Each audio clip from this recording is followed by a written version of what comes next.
Hello, everyone, and welcome back to another episode of Dreams of Silver and Stone here on Roll for Chaos. Hey, how are you? How are we? How is everything? How is everyone? Ever use your omnipotent powers, cast, crew, and audience to tell us all the winning lottery ticket numbers? That'd be great. 9. That's one number. There's more than one number. There was the implication of zeros before that. Oh, Yeah. so it's a bunch of zeros with a 9 at it. Hey, Rev, Tommy, how are you? We are now returning back to the craziness that has been, and that will be, and that, hey, Temporal Mechanic, thank you very much for the sub. We will be going over a little bit of a recap to describe what happened here on the last crazy episode, of course, and we'll be seeing what happens in this current and future episodes here shortly. I do say, Sinan Patchy is still captured by mean forces, unknowable at this point in time, but I'm sure they'll be making a return next week. So, It's called time zones, but okay. Yeah. Unknowable forces. Captured by unknowable time zones. We're going to go ahead and do our random roll to see who's going to go first tonight as we describe ourselves and what do you think is happening with your character right now. First one up is going to be Anna. Kiara, you are first tonight. I'm being a good social media manager, goddammit. I'm busy. Fine, we'll come back to you this time since that seems to be the basic situation every time. Thanks, McSherry, for the gift. Oh, McSherry. I'm feeling really sassy today, and I apologize in advance. I woke up on the wrong side of the bed from a nap. Oh, you know, there are two sides of every bed, and all you gotta do is put pillows down in the middle, and you won't end up on the wrong one. When I woke up on Rob's side, it smelled like cooties. Oh, no. All right. Moving on over to Rob, and we'll come back to Anna later. Well.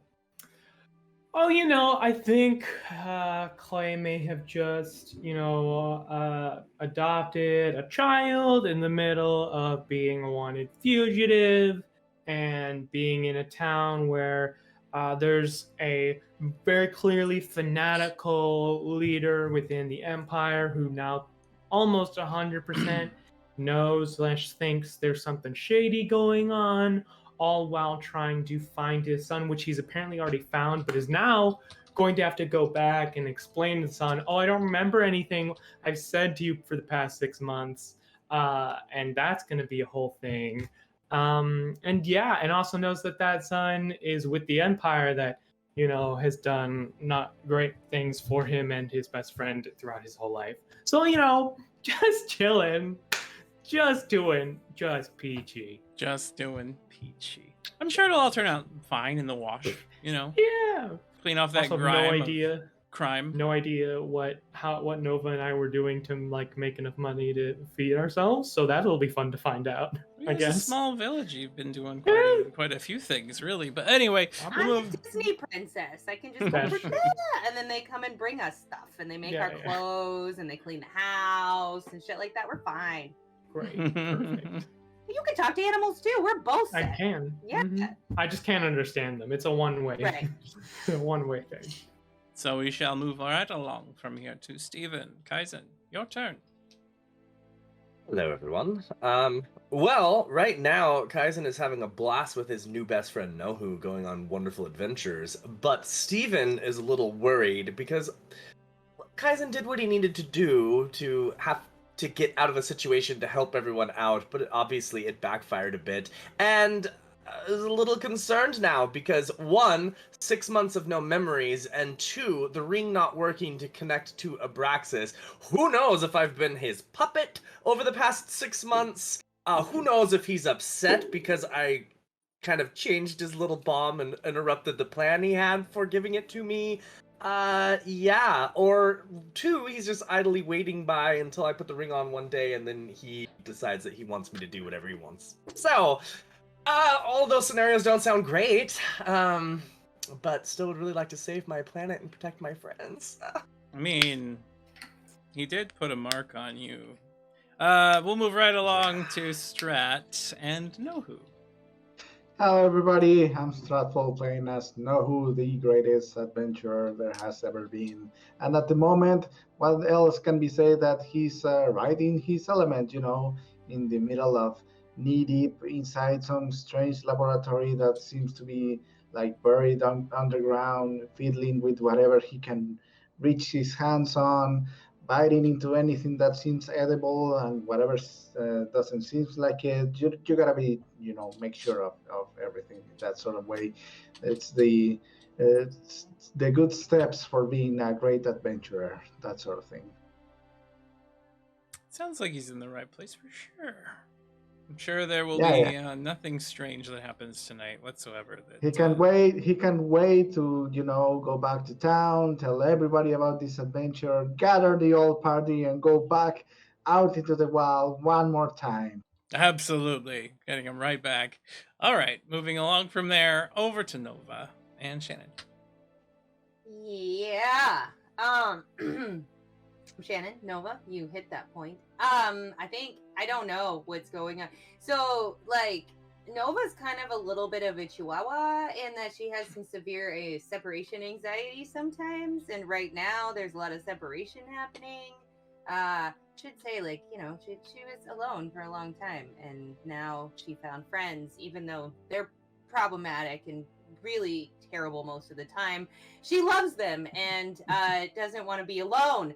So I don't know actually how Nova is feeling because she wants to both go save Kiara and go save Patchy, and they're both in different places. And so and then I'm not sure. Yeah, well, and then she doesn't even know where Nohu and Kaizen are until hopefully soon. But yeah, she's not feeling well. And then she's got to keep everything together because now there's a child. So that's super fun. But yeah, I'm sure we'll be fine. Well, we're gonna be fine. I'm sure it'll be fine. I'm gonna move this right along to Kiara while I disappear momentarily because there's a dog that won't allow me to actually use my keyboard, and I'm gonna make her leave the room. All right, Kiara, your turn this time, Anna. You go. I'm in danger. That's all I got. I'm in danger. You in danger, girl. There you go, folks. That's what you all waited Shannon, for. just for you on Instagram, I made our story post. There's a little like red flag icon on our story just for you. That's on our Instagram. So yeah, exactly, red flag. No, I'm in danger. That's about all I got. This dwarf time mage, I can't get away from that. He's very powerful. So I'm fucked. I mean, you might have to get creative. Who knows how that's gonna turn out? Well, I'm hoping my new ability really assists me in the ability to get away. So, last time on Dreams of Silver and Stone, Kaizen happened to have sipped a little, or a lot of chaos into a very powerful weapon of mass destruction. Something that had been created by, well, to a degree created by Patchy, that had melted a whole bunch of people in a city. One of those remaining bombs was instead turned into a very powerful mind nuke that hit everyone within a 1 mile radius and messed with their mental capabilities, their long-term memory, and some of their short-term memory. Except for Brownie, apparently. Brownie wasn't affected. And that was rather impactful because during that waking dream state, they continued just surviving, like you would, until their memory started slowly filtering back in. Some of them kicking the door down, like in the case of Nova, and some that are just slowly making their way back, such as Kiara, Kaizen. Nohu, of course, never seemed to have lost much of his memories, but he's weird, so that's normal. And then we found out that Nohu and Kaizen had been off on adventures together, getting their own little band name and just kind of traveling into the wilderness and finding things here and there. They ended up coming across a band? a band of merry adventurers, not like musical band. Although who knows, maybe. Getting acid punk vibes. That's acid punk vibes. Yeah. So they had found their way on one of their latest incursions down into a tunnel system deep within the muds of some of the nearby swamps, where pieces of a tower were found lodged in the soft soil pretty far down that bore a resembling or a mark that was very memorable to them both, but they couldn't remember exactly why. Probably because their memories are a little bit screwy, but also possibly because Nohu has the shortest attention span ever.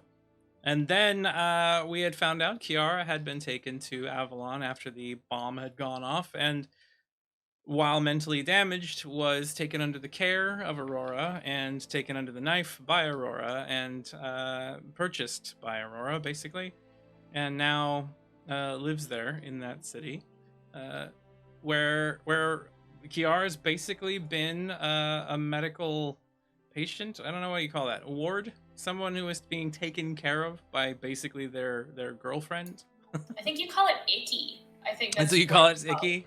I mean, if you were mentally damaged and someone who cared about you took you in and sheltered you and fed you and gave And you then had everything me you sign needed, away all my rights, and then I I became mean- basically like nothing but like a figurehead. But Yeah, you need to sure, be able to love have- it. Mutilating your body. I mean, medically, one, you're an elf, so you cannot be seen in public. Two, for any medical condition or issues that you have, or any of the treatments that maybe she was trying to put you through so that your mental state was fixed, would require that she had legal precedent to do so and didn't have to go back to your family that didn't exist. I'm So. getting excuses.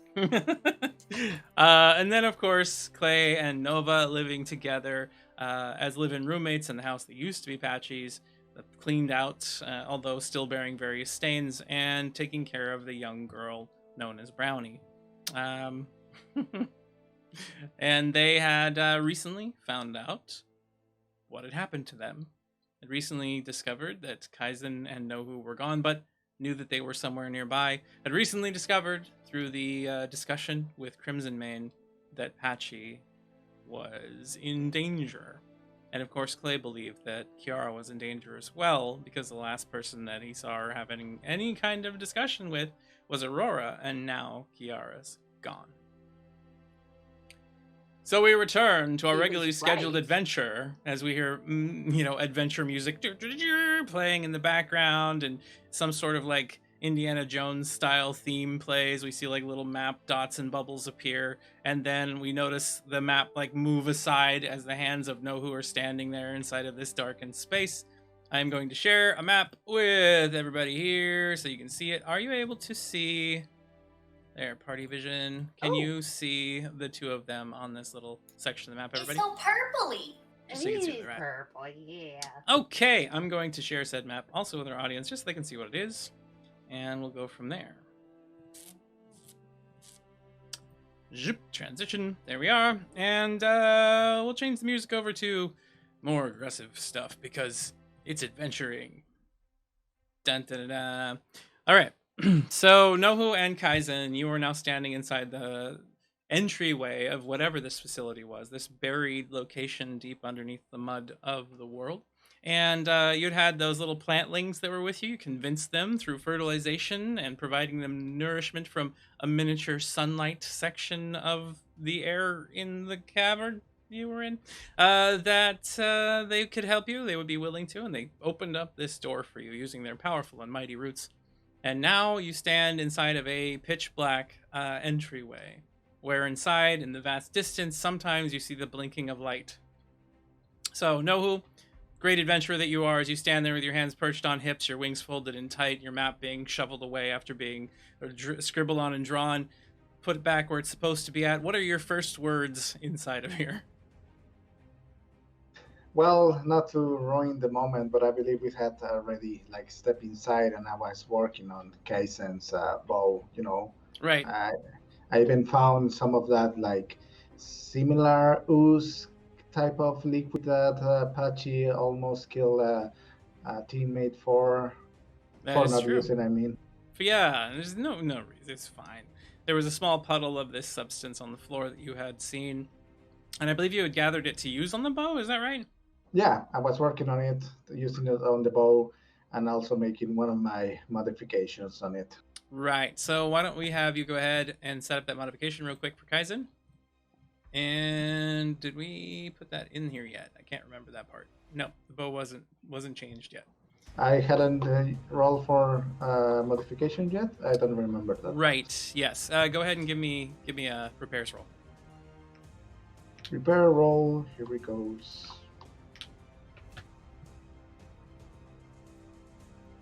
Oh, That is I'm a not good. critical failure. Do I First want to roll leave? of the evening. First roll of the evening. Will that not fix the bow, or is it just So you have will two I be able choices. to fix it? One, you will destroy the bow. It will no longer exist in a format that will work for being repaired, used, whatever. Or you can fix the bow. Yes. Yes. I don't care what you're going to say. Yes. All right. Oh, there's an ace provided to you by McSherry. Oh man. Well, all right. Just let Okay. the ace go. Thank God. This already almost killed me once. That's true. Ah, far better. That is a 27 with your roll there. So you're able to take this bow. You're able to put it all together. Using this chemical is not typically tinkering. It is more of an alchemist or a Brewster style thing. But I'll say that with that roll, you can determine if you wish to apply the chemical that you received to the string or to a small flip that is placed right around the grip. As you draw an arrow back, the tip goes through this chemical and creates a little coating. Huh. Oh, coated arrow seems like the better way. All right, so you've got magically coated arrows now, Kaizen, whenever you draw this thing back for up to 5 arrows, and then that chemical is gone. If you want to put on your sheet somewhere that you have 5 shots of magically treated arrows. And your tool now has the elemental spray option that can deal 3d6 plus 2 damage as an aware attack to a single target once an episode. If you fail with this device, which is on a 5 or lower, it will explode in your hands, dealing that amount of damage to everything nearby.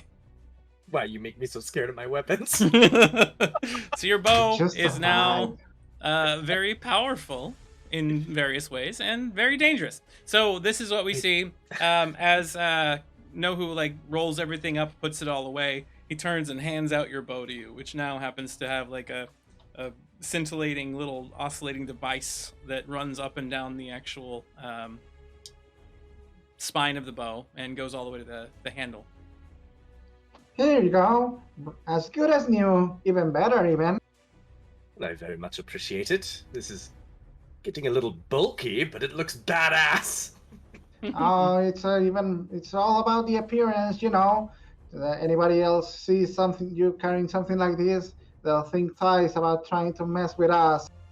Oh, thank God I'm never going to have to use it again. It's fantastic. I'll just scare them away with how amazing it is. Oh well, no, yeah, you can scare them, but then you have to use it. I mean, it's going to make a big explosion. If not, what's the use of it? I suppose so. Sometimes you send a little bit of mixed signals, but I suppose so. Don't worry, you'll catch up quickly. I mean, you gave me the location for this sort of place. We haven't even got inside, and it's already looking like a fine adventure. Well, I do see a blinking light up ahead in the darkness. Do we know why we're here? Do we know what's here? Are we just going in? Adventure. That is all. Adventure. I don't know. You told me there's a place in here, and I just say, all right, let's go. How Alright, did you find so- about this place?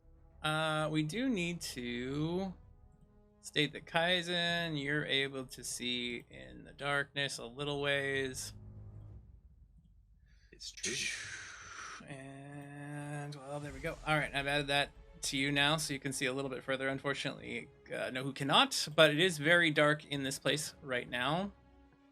So let's have you roll initiative real quick. I'm going to have everybody in the party roll initiative so we see when your scenes take place. In the party? Yeah, well, everybody in the show. All of you people. Us? Okay. All of you people that are here. All of you wonderful, You amazing people? human beings. Yes, you people. I know who gets 13. Kiara gets a 24. That is a 14 for Kaizen. I'm never going to 18. roll a better initiative than that, and it's not even for combat. 21 for Clay. All right. So we've got these in order for where we will start once we It's get really around nice to the next to have round. a +10 to initiative. But no, you are up first inside of this place. It's very dark, like I said. So you may want to find some sort of light source or something like that, or see if there's a way to turn the lights on or whatever it is that you are looking to do. Well, I do have that all odd liquid that I coated, Kaisen's bow with. Does it feel flammable?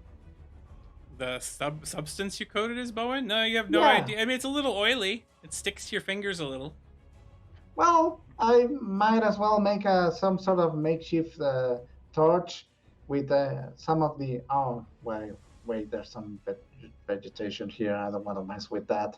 Me, Stressful, doesn't want to mess with that. But I'll try. I'll see if with anything that I have on my person. Let me see.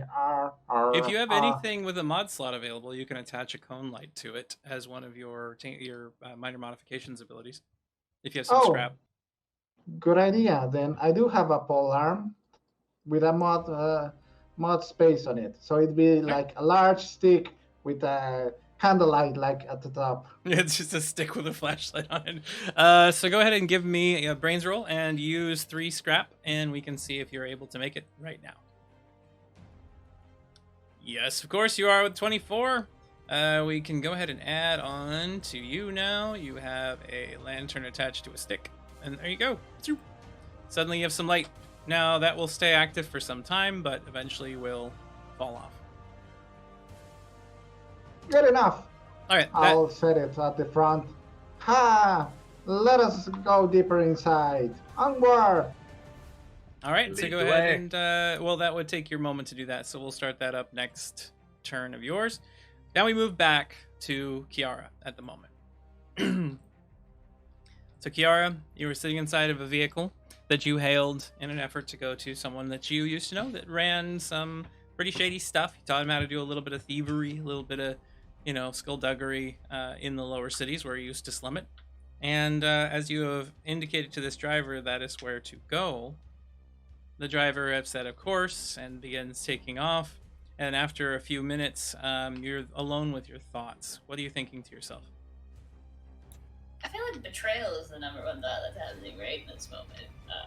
The whole, you're owned by Aurora is still kind of mental fuckeries happening, because that's just icky.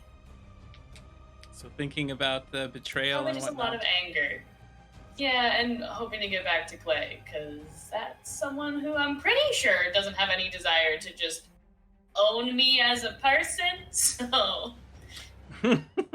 So go ahead and give me an aware roll as you're sitting here in the back of this auto carriage and it's just bouncing down the street. 11. Nope, you don't see anything out of the ordinary. Oh, wow, I don't like that. I don't like that at all. So- but I also don't want to use my ace because I feel like I'm going to fight someone soon. You sit there lost in your thoughts, and you're just kind of trundling with this vehicle. And you see the driver sometimes look up in this little mirror, kind of looking back at you before continuing on. So, what's someone like you doing going about these parts? They're not holding a party that I'm aware of, and I mean, he's got a reputation. Do I recognize his voice? Because that fucker talked to us before. Give me an aware roll. 18. No, you do not. What? Bullshit. Get his cross magic out of here. I don't think I'm going to answer him. I think I'm going to play the snobby royal card and just give the air of he's beneath me and I don't need to talk to him. No. Because I don't think I'd want to anyway. I don't quite know how to act nobility because I don't remember that training. There was never any training. Exactly. So as he sits there in the front, just continuing to trundle down the street. Oh, private person. I'm sorry to have asked. I know it was out of line. I am just a humble servant. We will be there shortly. You see him just like twisting a knob and a dark window just starts to go up between the two of you. Perfect. Why didn't I have a button for that as he's mid-talking to push it up? As you were sitting there, suddenly the locks on either side of the carriage close. I don't like that. it's a child safety feature. You're As soon fine. as you've gone like 50 feet, yeah, it has to lock down. Of course. And I'm sure the windows do the same thing to make sure I don't jump out, right? So, as you were sitting there, the carriage locks up. How do you react to that? I'd love to use inconclusive insight. Right now, inconclusive insight is Yes! telling you, if you are sure you're going to use it right now, that this I don't individual, like the way that was phrased, but okay. this individual is very obviously not bringing you to where you want to go, and seems to have an ulterior motive to where they're bringing you. I'm gonna try and open the. Is it like one of those little locks where, like, if you have any kind of non-fingernails, you can't like open it? Nah, Is we're it the one that talking- goes all the way into the door. We're talking automation carriage. This thing has a big, heavy bar that just went clunk. Oh, cool. I'm not that strong. I don't think I can lift a big, heavy bar that makes those kinds I of mean, you could noises. try. You could get a nat 20. You could roll really high if you're going to struggle against the door. Leverage? Do you have some sort of pulley or lever system somewhere in there? Let me you pull can that out of my dress. Let me pull my small lever system out of my dress. I might as well try, right? Because I'm not in a All right, safe space. So you're in about a 5 foot wide by about 4 feet tall, seated, of course, position carriage box in the back.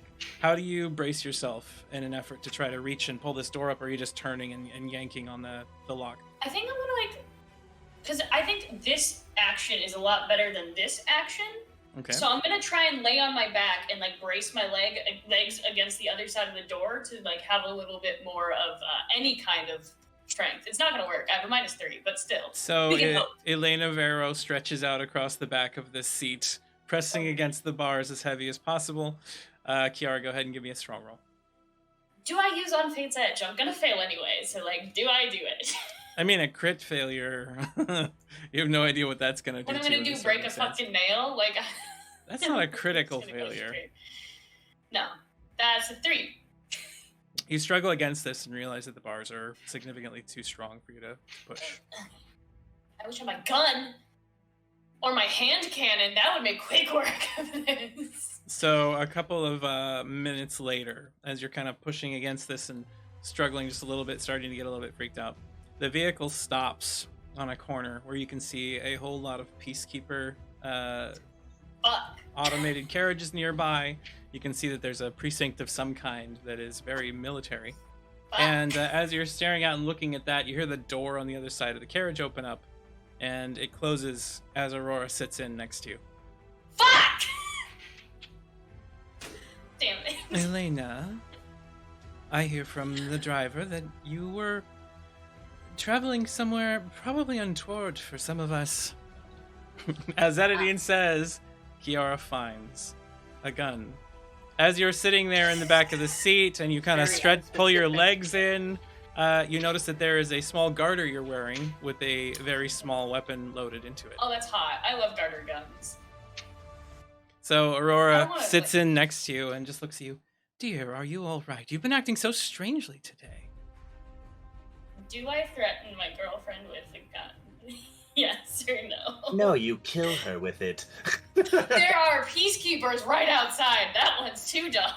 It's also a tiny little gun, and this is Aether and Steamworks. You know, you can get shot. Yeah, but if I with a hold it right up goddamn against rifle. like her, like, you know. Her, you know that leaves a lot to the imagination. Up to her, you know. You know, her, you know. Her, you know, the pew pew spot. That will easily kill her if I shoot her. I don't know. Really going off the rails? I am fucked, is I think what's happening. How do See where it goes. You know, keep I don't want to stay with her anymore. I want to leave. Frantically looking through all of my abilities with nothing that is that helpful right now.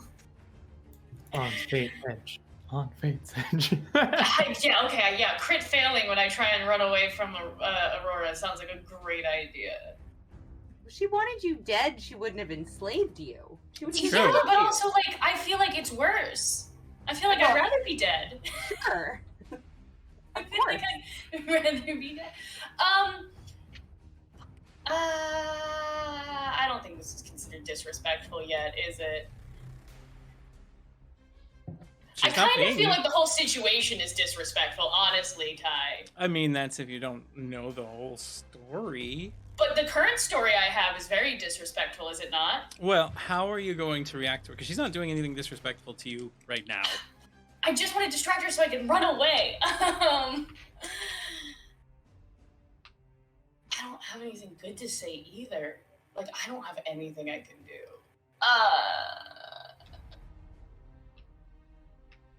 I think I'm so sorry. I don't think I'm feeling very well and was going to just see an old friend.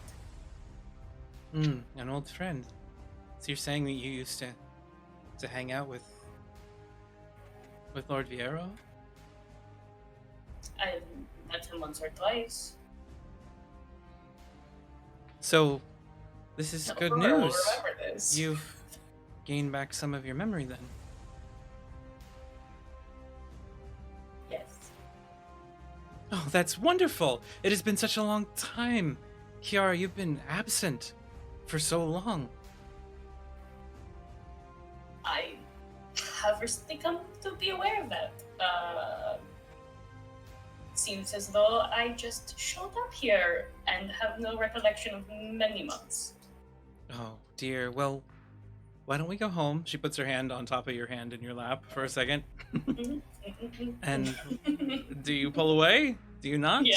All right, you pull away. You Yeah. see, like, a look on her face of concern and confusion, a small amount of, like, frustration. Well, what? Okay. Why don't we just go I home? need to And- go make sure my friends are okay. Your friends, we can talk about them. Please, Aurora.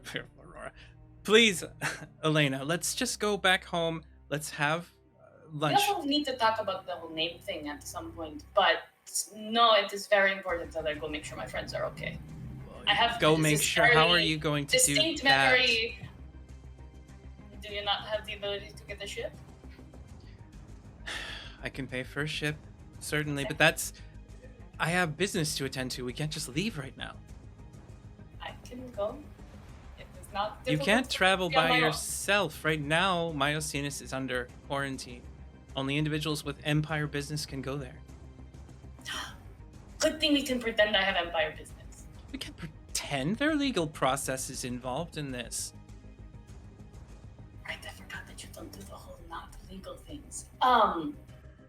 That is the whole pretend part of the pretending that we have business there.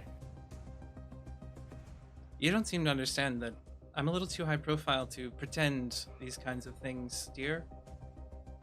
And I can. Again, not anything that is out of my range of ability. You cannot pretend any of that. You are currently under my protection. Anything you do and anywhere you go is an extension of my house.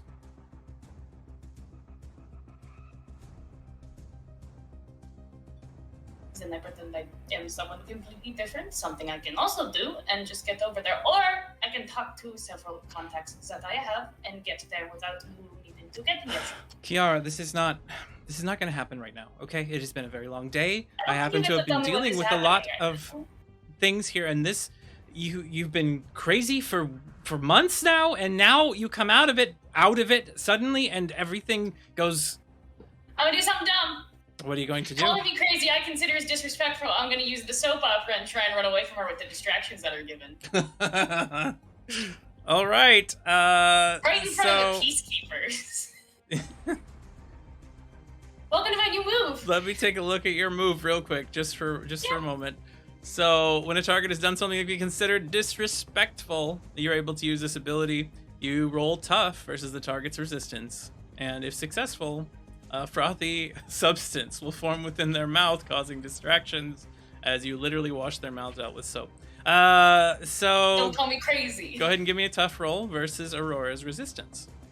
Oh god, her resistance is probably crazy high, right? Aurora gets a 22. Fuck. So as you kind of twist and look at her, she gets a strange look on her face. Unless you wish to roll an ace or try again. There's an ace provided by Temporal Mechanic. Hey, we're gonna use it. All right. Please. Still got to beat a 22. That's not high enough. would have to get an at 20 to be a 22. Yeah, with your current stats. So you see her just kind of have a sour look on her face and look back over at you and go, "What was that?" I'm gonna gaslight her. What are you talking about? What do you mean? What am I talking? You did something, and then that whole cabin tasted like foul bathwash. Are you sure I'm the one that is acting crazy? She looks like affronted for a second. She knocks on the window 3 times, and the vehicle starts picking up speed. The doors lock once more. You and I are going to go home and have a little chat. And once you've had some time to calm down, we'll have some tea, and you can ask all the questions you want. We can figure out what's going on with your friends. I can send a letter if need to. We can contact a messenger. I am sure a letter would be so helpful if they are in dire straits and in the middle of death. In dire straits, it's been 6 months, Kiara, since you've been gone. If they were in dire straits, it'd probably be long gone by now, or over, one or the other. It is very clear to me, since you have never been on Miocenis other than the small trip that you took, because that is just constantly in dire straits, so... It's just a swamp world. People have learned to live out there for quite a while. All those insect friends of yours, or rodent friends of yours, whatever. Insects, rodents, anything that... I'm sure they're fine, okay? You lived there for how long?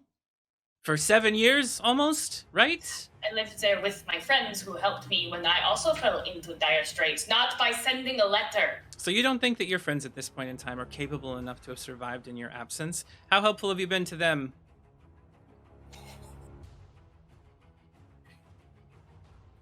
I want to hit her so bad. I'm not going to, but I want to hit her so bad. I'm just going to pull the bratty teen thing and just look at her and then turn my whole body 90 degrees to look out the window. And you see her just kind of like shrug her shoulders and cross her arms and stare out the other side of the window in silence as the two of you continue drifting on. We will now move to another scene. It's awkward drive home. I hate her so much. We switch back to Clay and Nova standing inside the room. There's bits of dripped blood and whatnot on the floor leading to the stairwell that goes down to Nova's room, where a sleeping Skixon currently is, who had claimed that Patchy was in danger. What are the two of you doing right now? Believe the plan was to talk to the insects about finding everyone we're trying to find. Yes. Yes. Yes, the animals and the insects put out the APB ASAP. So you're just gonna go walking out of the village into the woods and look for bugs? Yeah, the weird thing about bugs is they exist even in towns and houses. Yeah, Well, I was talking... gonna say, this is Miocenis. Do we really? We probably don't even have to leave our own home. True, but coast in the the... United States on the planet Earth, and I could probably find a bug in this room right now. There's one flying past my face right now. You both seem to have forgotten that all of the insects on Miocenis are giant-sized. They are not little tiny things. They're not constantly swarming all over the place. I thought there was a different sizes. No, they were all mutated with the halophage, and they have ever since then been like prehistoric size insects. All of them are. Fair enough. Okay, fine. I guess we shouldn't be. You might be able to find then. you might be able to find snakes or frogs, Yeah. or little mud dwelling Clay salamanders. has a new soft spot for frogs, so he'll definitely go look for them. So you're gonna go search for frogs? Some hoppy buddies. If he's gonna go search for frogs, that's an animal, right? I mean, Yeah. an amphibian. They're amphibians. Yes. Yep. Okay. So then you've got that handled. And while you're doing that, maybe I should go downstairs and see if Crimson Mane is bleeding out on my bed.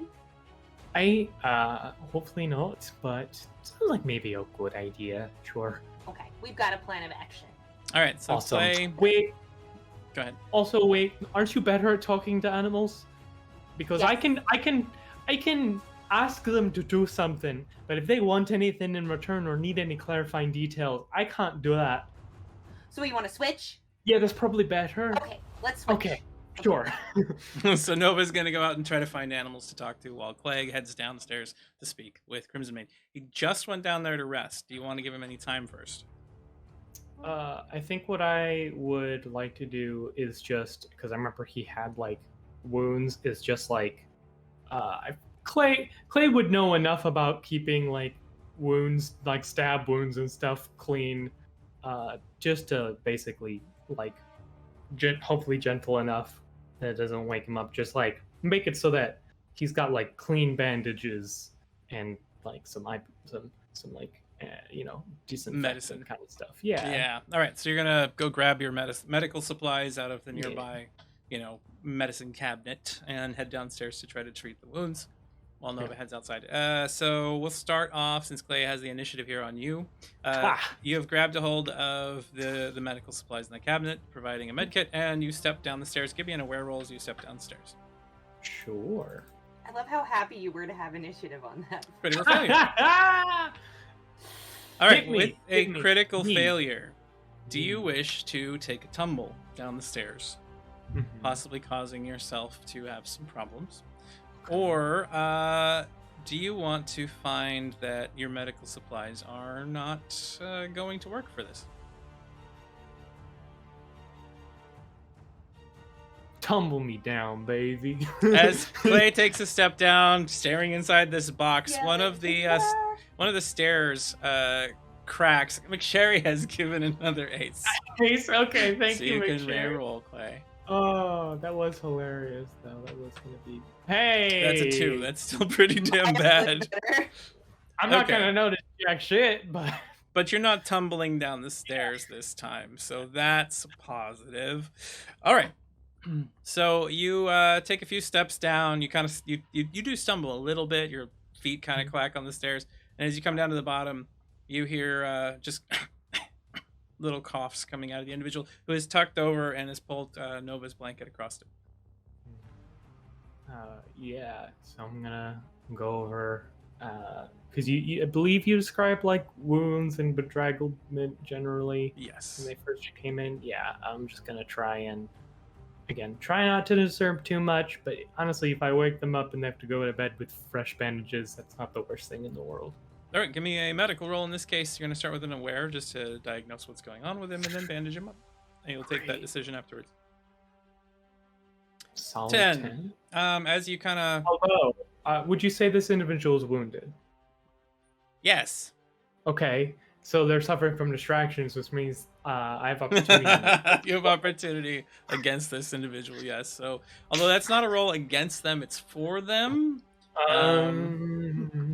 I'm pretty sure it's against their wounds. Those are sentient beings. All right, well, I'm going to say with that roll, even if you got your bonus, I know. You are going to like pull back the covers a little bit. You obviously disturb them. Crimson Mane just kind of turns. What are you doing? I figured it might be better if you fell asleep with some cleaned bandages and such, real quick. You're so kind. I just honestly, if you're gonna ooze and bleed on someone's bed, I don't want it to be Nova's. I think I remember her being very generous. So. Oh, of course. Yeah, I don't want to get my blood all over and ruin these nice blankets. Yeah, I mean they're so nice. They're barely mud stained. So, yeah, just gonna get right to it. Give me another aware roll real quick. Mushroom fibers. Yeah, exactly. Another aware roll. Great, really pushing my... Ooh! 18. This time, as you're staring at him and you made that statement towards the blankets, you made it in humor or a little bit sarcastic, of course. But for some reason, that level is not found by this individual. He believes that you were serious about not wanting to get his blood on these sheets. You can tell that there is something in his eyes that makes him not really trust you, and you believe that it has to do with your face and your ancestry. Mm-hmm. Oh no, that was a joke. I'm sorry. All right, yeah. Funny joke, of course. Yeah. Also, I get it. Dwarf helping, escaping, activist. But I'm not as big a criminal as you, not yet at least. And I hope to be, no offense, I don't get that far, but the Empire and I haven't got along basically since day one. So if you're worried about a narc or something, Are you a Are you a Merry Meadow? I'm gonna hold up my hand with the slightly with my the prisoner's tattoo with like then a tattoo over it to kind of slightly disguise it. Kind of, if you just look past, I mean, yeah, I've Oh, got reasons. so to not love them. not from one of those houses, just criminal. I'm from the shite part of Avalon. That's all that's all I know. Yeah, sometimes you can't really deal with the hands that were dealt. You're up in places where you don't have a lot of choices, you know? Hey, well, being best friends with an elf, that also complicates things. But also, there's also to a certain degree, there's a lot of fuckers out there that don't deserve what they have. Isn't that the truth? Yeah. Yeah. Okay. So looking over the wounds, you see that there's a lot of bite marks all over him. Oof. You're absolutely certain that there's probably some sort of bacterial type situation and problem. Yeah. Moving through a swamp covered in bite marks, you decide that using some antiseptic might be a good idea. Give me a brains roll, and the more successful you are, the more antiseptic and the more you're able to apply in this moment. Spray some Bactine on there. That is a 9. As you hold I'm up gonna use your... one of my aces Okay. that I've gotten from the audience on that one, because that's want to be slightly better. 19. You do have enough at this point to cover the wounds and to bandage the individual up. You believe they should feel better soon. Great. All right. Well, should be all good. Although, if you do bleed a little, no problem. Again, but yeah, I'd love to talk to you a bit about everything that's going on when you're feeling right better. Because obviously, I'm getting. Well, I've gotten, I can tell, maybe a solid 20% of Patchy's side, and then I've got, obviously, what the Empire likes to throw out there, so I'd love to know more about what is actually going on. Yeah. I mean, people who understand are few and far between, unless they're from here, you know? So, Right. yeah, why don't we talk about it in the morning? Sounds good. Rest up, alright? Yeah, thank you. Alright. You can mention it. Good night, and tell your friend Nova, was it, that Hey. I'm sorry to take her bed. Sure she wouldn't mind. Take it easy, alright? I'm gonna go see if she needs any help. You see him like turn and move in the bed, and then there's just this small squeak, mouse-like squeak of pain for a second as you go up the stairs, and you close the door at the top of the stairs and head out. And we move over to Nova, who has wandered outside a little bit. Where do you intend to go to look for these animals? You want to step out of the village? Yes. I want to. Well, so I was thinking of walking through the courtyard because I want to walk by where Periwinkle used to hang. Okay. And see what's going on, and then walk out past there. All right. So you walk over towards where Periwinkle used to be. There is a pool of water still there, but is now stagnant and a bit dirty. The plant life that used to be part of the garden has become a little bit overrun with weeds and tangles. Some of the trees have begun to fade and wilt. As you step into that area, where do you go? There's the pool. There's the bushes. The bushes. All right. So you move over to the bushes. You start kind of scraping through those. Give me an aware roll.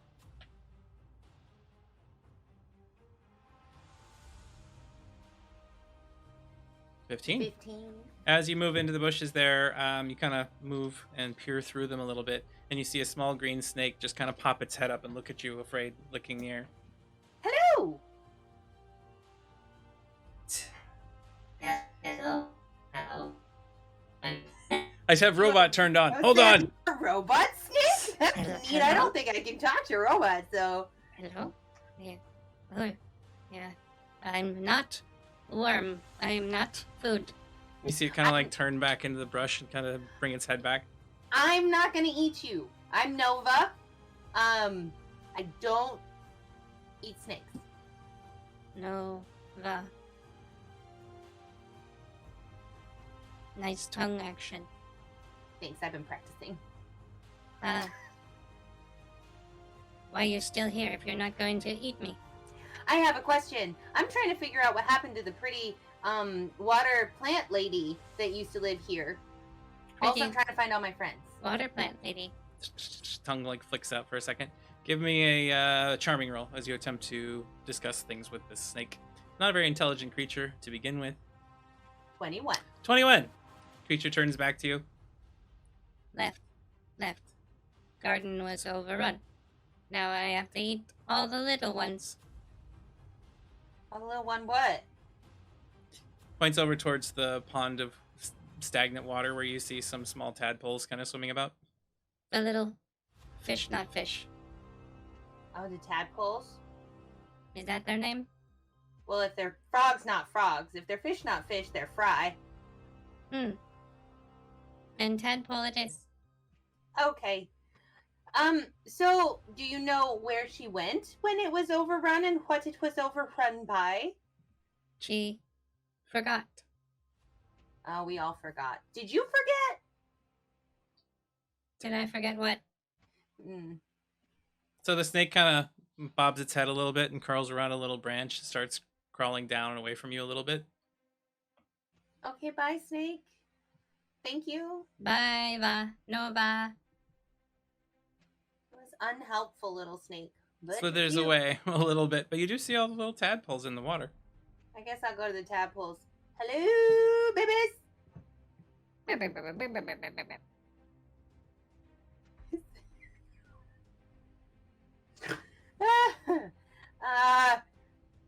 Can you talk yet, little baby froggies? Phenomena?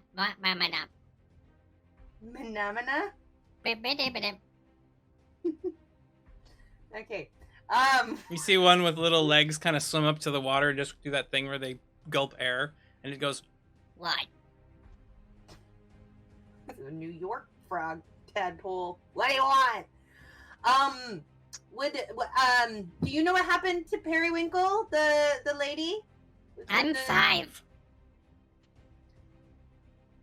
Is there an older froggy? Older froggy. I know older froggy. He doesn't move. Oh dear. Look over here. and you see him like swim into the center of the pond. Okay, I look. It's a little deep in there, murky. You can either try to just peer into it in another way, or you can go into the water. Start wading in. Stick your feet in, start walking forward until it very quickly comes up to your chest level. And Oh, that's a deep pond. yeah, as you walk into that a little ways, do you stick your head in the water? Yes, Tyson. I stick my head in the Okay. water. Then give me an aware roll as you go underneath this murky water.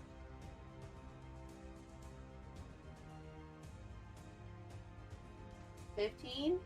15. Although it's bleary, although it's difficult to see, at the bottom of this pond, you can see that there is a square stone with writing upon it and a large frog that seems to have been carved out of stone that is applied to that placard or whatever it is. I'm gonna grab it.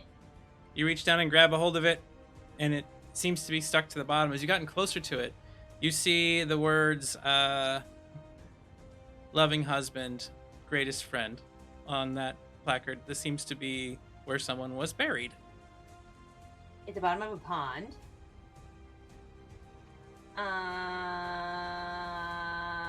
I don't know what to do with Give this me information. magical roll, Nova. Okay. 15. 15. You find yourself in a different place suddenly. You find yourself sitting on a square hillock, or a rounded hillock, where this young lady that looks remarkably like Periwinkle, although her color is not quite so vibrant, walking hand in hand with a young man, laughing and staring at the sky. They lived in Stuckfoot, it looks like, for a long time. They helped build Aw. the, you can see, like, time passing a little bit as they're working with some of the townsfolk and they're putting up the inn that eventually became Melody's. And you see one day she's sitting there and people come in and tell her something happened. And she freaks out. You see her crying, wearing a black veil. You see her sitting on the spot where they bury the founder of Stuckfoot in the very center of the hill.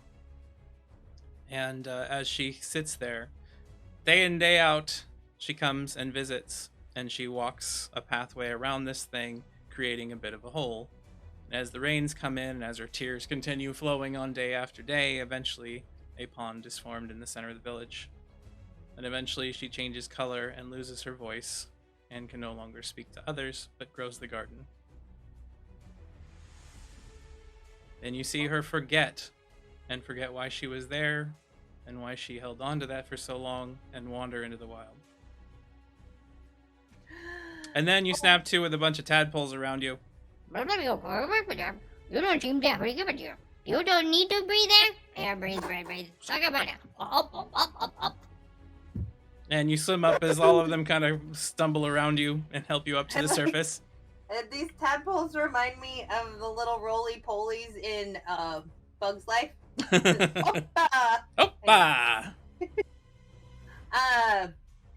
Well, that's just sad. I don't even know if that helps our present situation with any clues or anything like that, as far as I know, but it makes me really sad on a deep level, so thanks. Well, you wanted to find out what happened to Periwinkle. You found out. I know, so she left. So she filled a pond with her tears, lived there, forgot about everything, and then left because all hell broke loose. Because of Kaizen, that's all. Kaizen? Oh! Whoa! Wow! Wow! Hey, we're all getting our memory back. She'll be back. Chill out. It's cool. Fine. I'm gonna... Are any of the frogs ready to leave the pond at all? One of them, looking at them, the larger one with the legs, looks like it might be getting to that point. Hey, frogs! Do you have, like, a frog-to-frog network? Frog-to-frog? What's this? This is where you communicate with other frogs, like, long distances. Like, can you send messages to your other frog brethren? That's crazy. Okay, well, you know what? It doesn't hurt to ask questions, and I don't need the negative feedback, okay? We've never been outside of this pond. It's our whole world. Okay. Well, you stay here and stay away from that snake. Snake! You see all of them just kind of swim down towards the bottom of the pond. Ugh, and then wade out. You slosh out covered in water. And then I'd like to go to the edge of the town and see if I can find some larger bugs. All right, so you start walking down the edge of the out towards the entryway of Stuckfoot, heading down the ramp and into the swamp a little bit down below. You start hearing a little bit of a buzzing, clicking noise. I buzz and click back. You look around and you see a bird diving towards you of some kind, until you can see it's made out of metal, and it seems to be dive bombing you from the sky. If you duck down, it kind of fuzzes right up in front of you. And Kaizen, do you remember your message? You can say it now out of your mouth to Nova. I don't remember.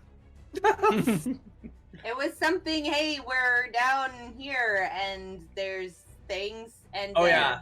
They gave the geographic type area and say, if you have your memory back where we were, and to come find us if you want. Or See, wait there. You hear Kaizen's voice come out of this bird thing that's floating there in front of you, and then it turns sideways and just falls onto the ground. Oh. Oh, no. Oh, my poor bird. I guess I'll pick it up. You Tipping pick it up. up. You see it's just kind of hanging there in your tipped. arms.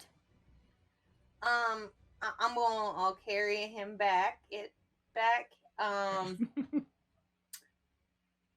Yeah, I guess I'll go back to Clay now that I've had a day. You walk back up in through the village in the rain at this point, very much soaked all the way to the bone. And as you open the door, you see Clay standing inside of there, putting down some medical supplies. Nova comes in, sneezes, is bedraggled and soaked. She's got mud and stuff stained all over and is holding a robotic bird. I don't know what to address first. As Clay says that, we will switch scenes and come back to that in just a moment. Moving right along, we come back to, at this point, it is Kaizen's turn. So Kaizen, you and Nohu are going to be going now. And we'll give you a couple of actions as you start traveling into this building. So, what do you do first, Kaizen? You have your bow handed back to you. Nohu creates a little light on the end of his pole, stands it upright so you can all see a little bit further. What do you do? I am going to cautiously move forward and head toward the blinking light in the dark. Okay, so go ahead and move your character token as you will. You can make 2 move actions, so just do 1 at a time, however. So there's your first one. Start moving in. You notice that there is some old door frame that used to be here. It seems like the door that was in it has been shattered and wedged against the ceiling. Obviously, there's a lot of pressure that hit this structure. You know it is under probably 15-20 feet of mud and debris. So wherever this thing came from, it did not originate below ground, but ended up there. Now, who? I know that you're quite fond of explosions, but this may not be the best place if avoidable. You lost me at no. All right, just stay clear. I'm gonna move forward again. All right, clear. All right, you walk through the entryway. You can step back 1 because you can see there a little better. As you step out, you can see that there is a branching hall that goes off in either direction, as well as a small door that is also ajar or damaged to your left and right. So when you step out there, give me an aware roll.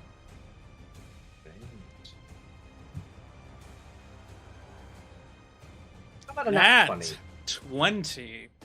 With a nat 20, do you want to find that your eyes happen to be much greater at handling darkness in the future, giving you the ability to see in the dark permanently, rather than just having the low light vision? Or would you like to be able to hear something that exists inside of this building this moment?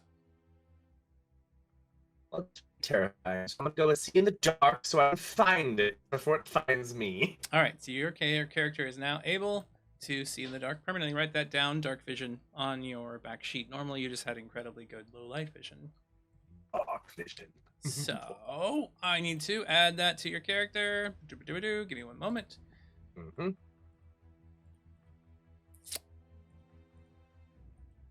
There we go. And Kaizen, and there we are. And it's going to be 8 and 20. There we are. That has now been added to your character, so you should be able to see further now when you're looking around.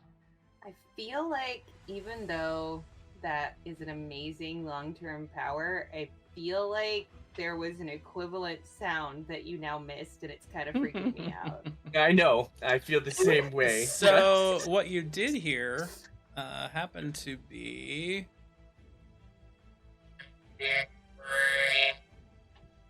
That's all you get. Something in the distance Say, makes get a wrecked.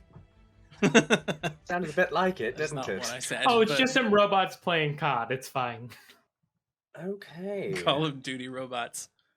All right, guys, So and that right is your now- action, but you can respond, of course, to Nohu at this point if you wish. All right. Good news. I can see quite a long ways, but it doesn't help me at all in this scenario. So let's go exploring deeper, I suppose. Nohu, you're up. All right, gotta move up over to where Kaizen is. All right, go ahead and move. Do 1 movement action at a time while inside of this building so I can describe what you see as you go. But Alright. you can do both of them. Move around the corner a little bit. There we go. And then... Yeah. I'm like looking all around the walls and the such. I'm not going on a straight line. Okay, so Gotta you kind of join every wander. inch of the walls. Yeah.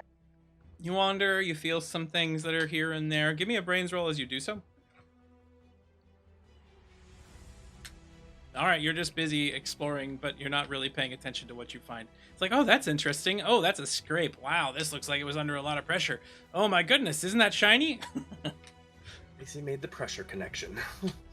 All right, so that was all your movement actions, right, Nohu? That was 1 movement action of Okay. 5, and then another movement action of. There we go. There you go. You come around the corner and come up behind Kaizen, and you can see that there are multiple rooms up ahead that seem to have some old tables or something in them, seeming to be structurally made primarily of metal and bolted to the floors, institutional rather than comfortable. All right, rookie. Lesson number 68. The most important lesson to know about how to survive in a dungeon when in company of others. Spreading out earns more ground explored. So let's each choose a direction and try to find as many traps as possible and anything that shines. Why did I have a feeling this rule was going to be a thing? Okay, I'll go left. I'll Alright. go the thing that isn't left. All right, so Kaizen, it is now your turn again to continue moving through this compound. Your left would be that direction, I do believe. 6, 1, there. All right, so you move over in this direction, and you can tell that there is another pathway that leads off to the side. In the distance, you can see that there's a bit of the tumbled ceiling that is cracked in and collapsed. Some mud has poured in through that section, and you can see a couple of small holes. Give me an aware roll to see if you can determine what those might be. Holes. Yeah, can't tell from this 7. distance with a 7. You have one more move action remaining. They're holy holes. I'm terrified, but I'm gonna keep going. All right. You move But I want forward to a explore little that bit more. purple thing I saw down there a second ago. We'll make our way back. Ooh. So you walk by another large pathway. There's, of course, another small section up ahead. You hear kind of a scraping noise off in the distance again, and you can see the dim glow of light in the distance. This is a terrifying profession. Know who you were up? All right, let's go over in and see what any of this is. Inside the time. All right, you step around the corner into a small room filled with the corpses of ex-living. As you are standing inside of here, there is a small pool of water in the center of the room that is radiating a violet light, kind of a purpley color. And you can see these tables nearby. Some of them happen to have had probably ancient food upon them. Some of them are really well damaged by pieces of the ceiling that have cracked and fallen inside. The corpses laying upon the ground are all wearing uniforms. All right, time to do this in a professional manner. I start licking everything. It's disrespectful to lick the dead, Nohu. So what are you licking first, Nohu? Well, you said there was some food in here, so let's start with that. All right, so Then I'll go for the water, to wash it down. at the table nearby, you go to lick the food upon it. Give me a tough roll. 7. As you lick this food, it immediately starts tingling on your tongue. Very, very off. It's been rancid for quite some time. You get the opinion that this is probably some sort of military-style ration, but it's been dead a long time. Yes. Sadly, this doesn't make for a good STD afterwards. Oh well, let's go over to the water then. So you move across the room, heading over to the water, and proceed to go to lick it up. You notice that there is... Well, I drink the water, please. I'm not a barbarian. Of course, you'll just drink it. As you look into the pool, it is crystal clear, although slightly the wrong color. So as you gulp it up, give me another tough roll. Oh, I should probably add my +2 from luck favors the bold. That's the true. bold. You should. Toughness. Nat But of course. 20. Okay, with a nat 20, this pool itself happens to be a self-sanitizing pool designed to create an appropriate water system that flows through this entire outpost for some unknown reason. It does have a serious amount of chemicals in it that probably shouldn't be drank. With a nat 20, did you either gain +1 permanent tough from drinking this, or are you able to determine where the drainage system in this and the inflow comes from, and could potentially squeeze down into it and come out at a different fountain? Oh, like move my way down it. All right, sure. Let's go for that. All right, Triple. so you jump into the pool, and we'll return to you shortly as we move back over to Kaizen. So your last turn before we move back to another character here. Kaizen, You're around the corner. You hear a splash in the distance.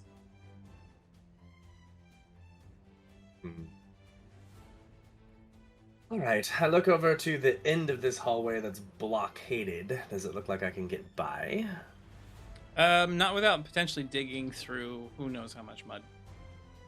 All right. So I want to move forward to see what this is real quick. You walk over there, and there's another section. Looks like there was some sort of room in there. You see bits and pieces of equipment of some kind, corroded at this point, collapsed under a huge pile of this mud, which has fallen into the room. All right. Well, then I will just... If I don't see anything worth anything in there... Actually, you know what? I will check to see if there's anything of worth at this dead end before I turn back around. All right, give me an aware roll as you check. Not with a 9. You didn't find anything worthwhile. Doesn't he have bonuses because it's dark or something now? No. Honestly. Okay, then I will just continue All right, you down turn. this hallway. You got to walk around the walls, not through them. Stupid wall. The hell away from me, you There we stupid go. wall. So you turn and you proceed to start heading down the hallway a little ways. You should have Like 2 I movement saw. left, right? Yeah. And that was your movement. In the distance, you see a fractured and crushed substance. Bits of scaffolding and things like that. You see the bodies of individuals laying upon the floor. Give me an aware roll. This is pretty far away, so maybe you can't see that yet, but do so. Ooh, 16. 16? So, what do you want to identify? Do you want to try to identify what they're wearing or what walked across them? What walk to cross them? Okay.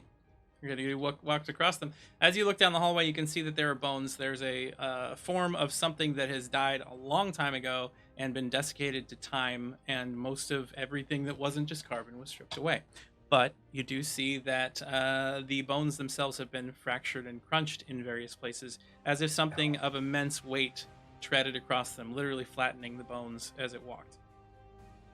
I wish I would have gone right. All right. And I think that's Kaizen's turn for now. Nohu, back to you. From where you're at, you can head once you reach the bottom of this channel, south or east. East. East, he says. Okay. It's going to be a bit of a travel. So give me a tough roll as you attempt to hold your breath through this entire channel as it just kind of floats you underneath.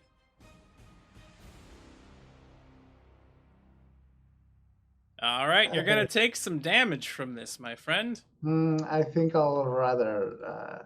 Ace that? All right. Oh, well, can I use instead my endurance instead of Yes, an this ace? would be an endurance roll for sure. You're attempting to hold your breath way longer than you probably should have to. Yay! And there's the roll. And that time you did well enough that you will be able to hold your breath that long. But you start feeling that burning sensation. You're starting to see little speckles in your vision as you've been down here for quite some time. And give me a second to move your token to the new location. Ooh, that's the good sort of pain. Yeah, feel the burn. Feel the burn. Feel the lack of oxygen in your brain. Oh, yeah. Ooh, spots. And Nohu, as you come up out of the bottom of this slightly glowing chemical fluid mixed with water, you see yourself inside of a room completely filled with exploded and damaged goods. So you're able to see your character on there right now? Yeah, I found it. Okay. And in the distance, you can see something glowing very brightly. Oh, wow, that's a very cool effect. I do see it glowing on the map. Literally, the thing is glowing, pulsating light. That's Yep. pretty cool. Well then, what other thing can I do than be like attract to it like deer to some headlights? Okay, so you proceed to start walking towards it. A few steps off of the platform is all you'll get. You can move to here. All right. And that's where you're at for your turn. But then you hear a scraping noise nearby.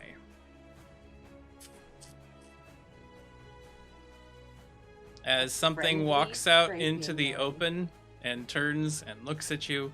Something made of smooth metal that happens to be far better machined than anything else you've seen in the world, bipedal, and carrying an arm that it raises up and points at you with a glowing end and a bit of, we'll say, dangerous looking heat irradiating off of it. Intruder. Oh, I am pretty wet already. I guess that will help me like dry off. Thanks. You will be eliminated. And it Wow. fires a blast of energy at you suddenly. Well, might as well move out of it. Okay. Attack comes Did- towards you.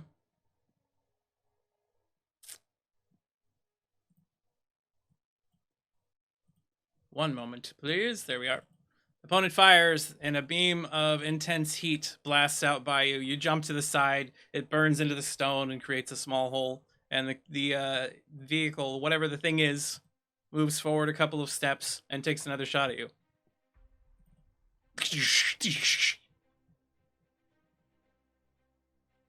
This time, you are about to be struck. I'll lace it. Okay. Bye-bye. Very able to get out of the way that time. As you kind of launch yourself to the side, the blast comes out. It takes a step forward and fires another shot. Wait, 3 shots? That's unfair. It's got a 16 to strike. Oh, you're one shy. Oh my goodness gracious. Doesn't the luck rewards the full work for all of these rolls? I will give it to you this time because you did come into the middle of a station in the middle of nowhere, very far away from every ally. Definitely foolish. So I will say you narrowly avoid that. As that beam strikes by, you see parts of the ceiling start to collapse and break under the weight of that shot. And that is your turn, sir. We now move scenes. Kiara, you've been sitting in silence for a while. Oh no, I've removed something I shouldn't have. Hold on. Was it a bad guy? Because you could just keep it going. It was absolutely all of the bad Was it guys that I Aurora? had on the map. So You mean the painted lion? Still waiting for her to stab me in the middle of the street. there That we would go. uncomplicate things, to be honest. Make things really easy to sever. Like, Like an artery. Very clear Did where it we all again. stand. Yeah. pretty sure we're clear where we all Yeah, stand all of right you now. Yeah. absolutely just, it's like she shouldn't be there. Got it. All right, so you are sitting there in silence next to Aurora, and she has also stayed in silence for a while. Pulls in, the vehicle moves into a position. The black screen starts coming back down as the driver turns and says, "We're here, madam." And you see her just turn back to the individual. All right, Cedric. Escort my girlfriend inside so we can have a conversation, please. You cannot even trust me to walk inside myself now. Right now, I don't know what I can and cannot trust. You happen to be out of your mind. Things have been great for months now, and we've got it. Look, let's just talk inside, and that's it. That's final. That's all I'm saying. She turns and steps out of the vehicle, slams the door shut behind her. You see the driver step over near your door, unlock it, open it up, and put a hand out to escort you out of the vehicle. I'm not taking his fucking hand. I'll walk out like that. I'll walk out myself. You step out, he just steps aside. Oh. Elena, I am so sorry for what you had gone through. I was just doing my job. I don't like him. I don't like anyone in this situation. I hate them all. If you would, after me, please. And he turns and starts walking back towards the building. Fine. Follow. Because if I run, it's not going to do anything. She has eyes everywhere. This is the first time that you've been back to Aurora's home since you were kind of exiled from it. You can see the giant mansion nearby. You remember the last time you walked up and went in through the window nearby, jumping through hedges and avoiding sight. It's That one has thorns, that one has thorns, that one has thorns. It's a strange sensation to be able to walk through the front door, and as you do, you see servants moving about. Some of them come to take your petticoats and change, take your purse and ask you if you need to change or if you would like to have this, have that. You're getting bombarded by individuals that are all looking to take care of any whim that you have. I'm just gonna tell them I'm all good, all of them. Please don't talk to me. And you see them all kind of look at you strangely as you force them away, and everybody kind of moves aside. Aurora just turns, all of you out now. She claps, and you see like all the servants like turn to leave. The vehicle driver walks out the front door, turns and grabs a hold of both the big double doors and closes them behind him as he steps out towards the vehicle. And it's just you and her standing inside the foyer. You see the table in the distance. Now, are we going to sit and have a civil talk? As opposed to what, would you like to fight to the death? Because I feel like I would probably win that one. It's nice to see you can joke. So, as opposed to us continuing to sit in silence and refuse to speak to one another,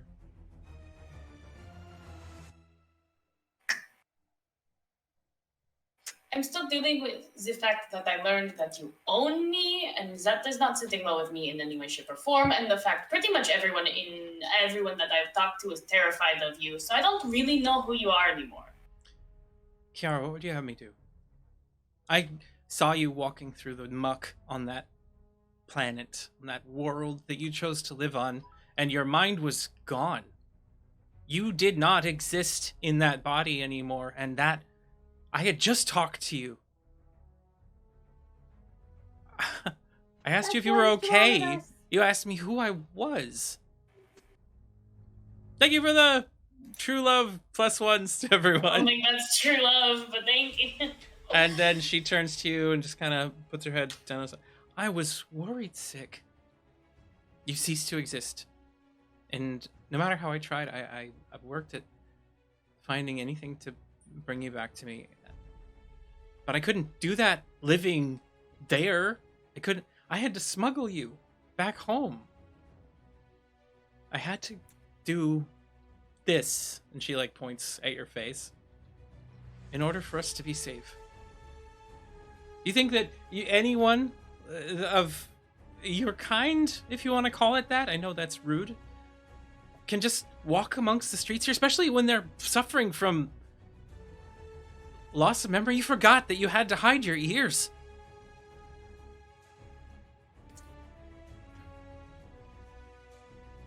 I think the issue is that I was so far gone that there was no autonomy in any way, shape, or form, and you made every decision for me for approximately 6 months, and now I'm coming to learn all of this, and that you may or may not be an absolutely horrible person. You don't get to say that. You don't get to say that you own me. That is just a legality. I own your house. You happen to be associated with that house. You don't have parents. They don't exist, Kiara. I had to make them up. I had to You forge... sure as hell are acting as though you own me. The whole demanding that I come here, the whole demanding that we talk, the whole I'm not How allowed am to I get with your supposed to side. know when you're okay? You've been gone. You've been mentally absent and problematic for such a long time. How am I supposed to know this time this isn't just a fluke? This isn't just... You're not actually here right now. How am I supposed to just allow you to wander about the streets Extreme after lack of everything you've trust been that through? You have for me. You were mentally ill. And I was doing the best I could to take care of you in that time. But I see that your only interests that you have... Insight right now. I see that the interests that you have all still lie with your friends and not with me. The very first thing that comes to your head as soon as you come back into this world is not, what have you been through, Aurora, for 6 months, trying to take care of me and harboring someone who could cast my entire house down and destroy me with you. All of it, everything. Instead, it's them, just like it's been for years. You care more about Clay than you do about me. And you expect me just to be okay with that. Who's the new girl? Yes. Who's my replacement?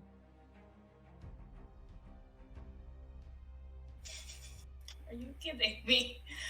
Are you that insecure that you think I have some replacement for you that I'm trying to get back to? Don't. You have been living somewhere else for years, and I come there and there's this gorgeous elf there with you.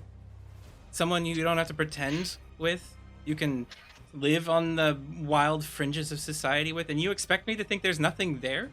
No. Not really my type. Not really the whole... Any kind of banter that I do there, she ends up just getting upset. So, not really my type. It sounds exactly like your type. So there's nothing there, and yet you still chose that place over me. For years. I chose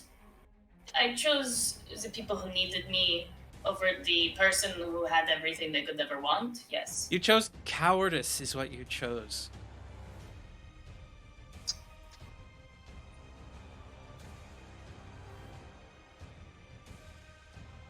I think it is best that we just end things here and you let me go home. This is your home. It is not. My home is with my friends. My home is with the people that I need to make sure are okay. You are fine. Your friends are fine. You don't know that. Yes, I do.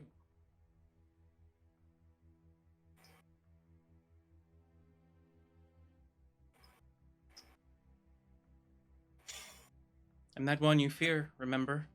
The painted lion, the pet of the Empire that keeps tabs on dangerous individuals?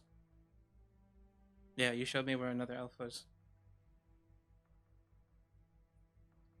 I may not have always been exactly what you wanted, but I have thought of you for years and years, and I'm not about to let you give up on that. So, Elena, do you wish to live this life, or do I need to send some authorities after your friend?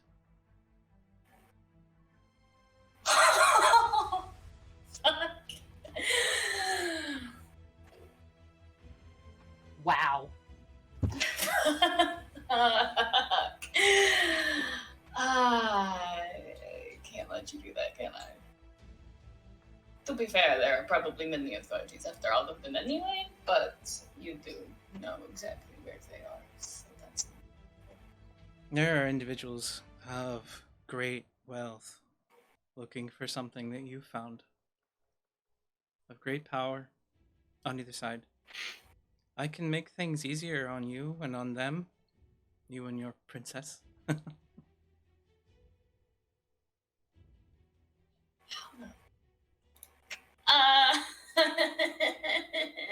No jack abilities can help me here.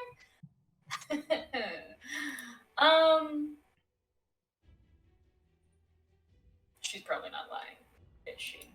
You can roll aware to attempt to see what she I'd love knows. to roll aware to see if she's lying. That is a 22. Not only is she not lying, she's hiding something bigger. Okay. Fabulous. How about you tell me the full story about what you know, and I will make my decision from there. The full story. Like you have a leg to stand on in this. What do you want from me? I have a lot of information that is provided to individuals in my position. I have a lot of individuals who come to me with requests. I received one, as a matter of fact, from someone very, very dangerous. I think his name was Carver. Fuck you, Ty. Fuck you. He's an ex-magistrate for the Tyel. He asked me to find one of the last scions of their empire. So her name was Nova.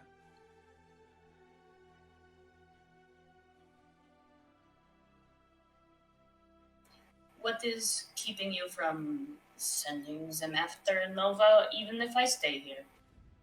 Because I know your father's games, and that's whether exactly what he would do. you believe it or not, I love you. And I want us to be together and to be happy. And I want nothing more than that. Your friends are safe, on my word, if you just stay. From me, anyway. I know that he's got other machinations, but, you know. Fine. Good. Then dinner will be ready soon. She turns and, like, claps her hands and goes and walks from the room. And with that, our scene fades to black as we go to our break for tonight. Thank you very much for watching Dreams of Silver and Stone, everybody. Hope you've been enjoying yourselves. And we'll be back in about I haven't been. be back in about 10 minutes. See you all soon.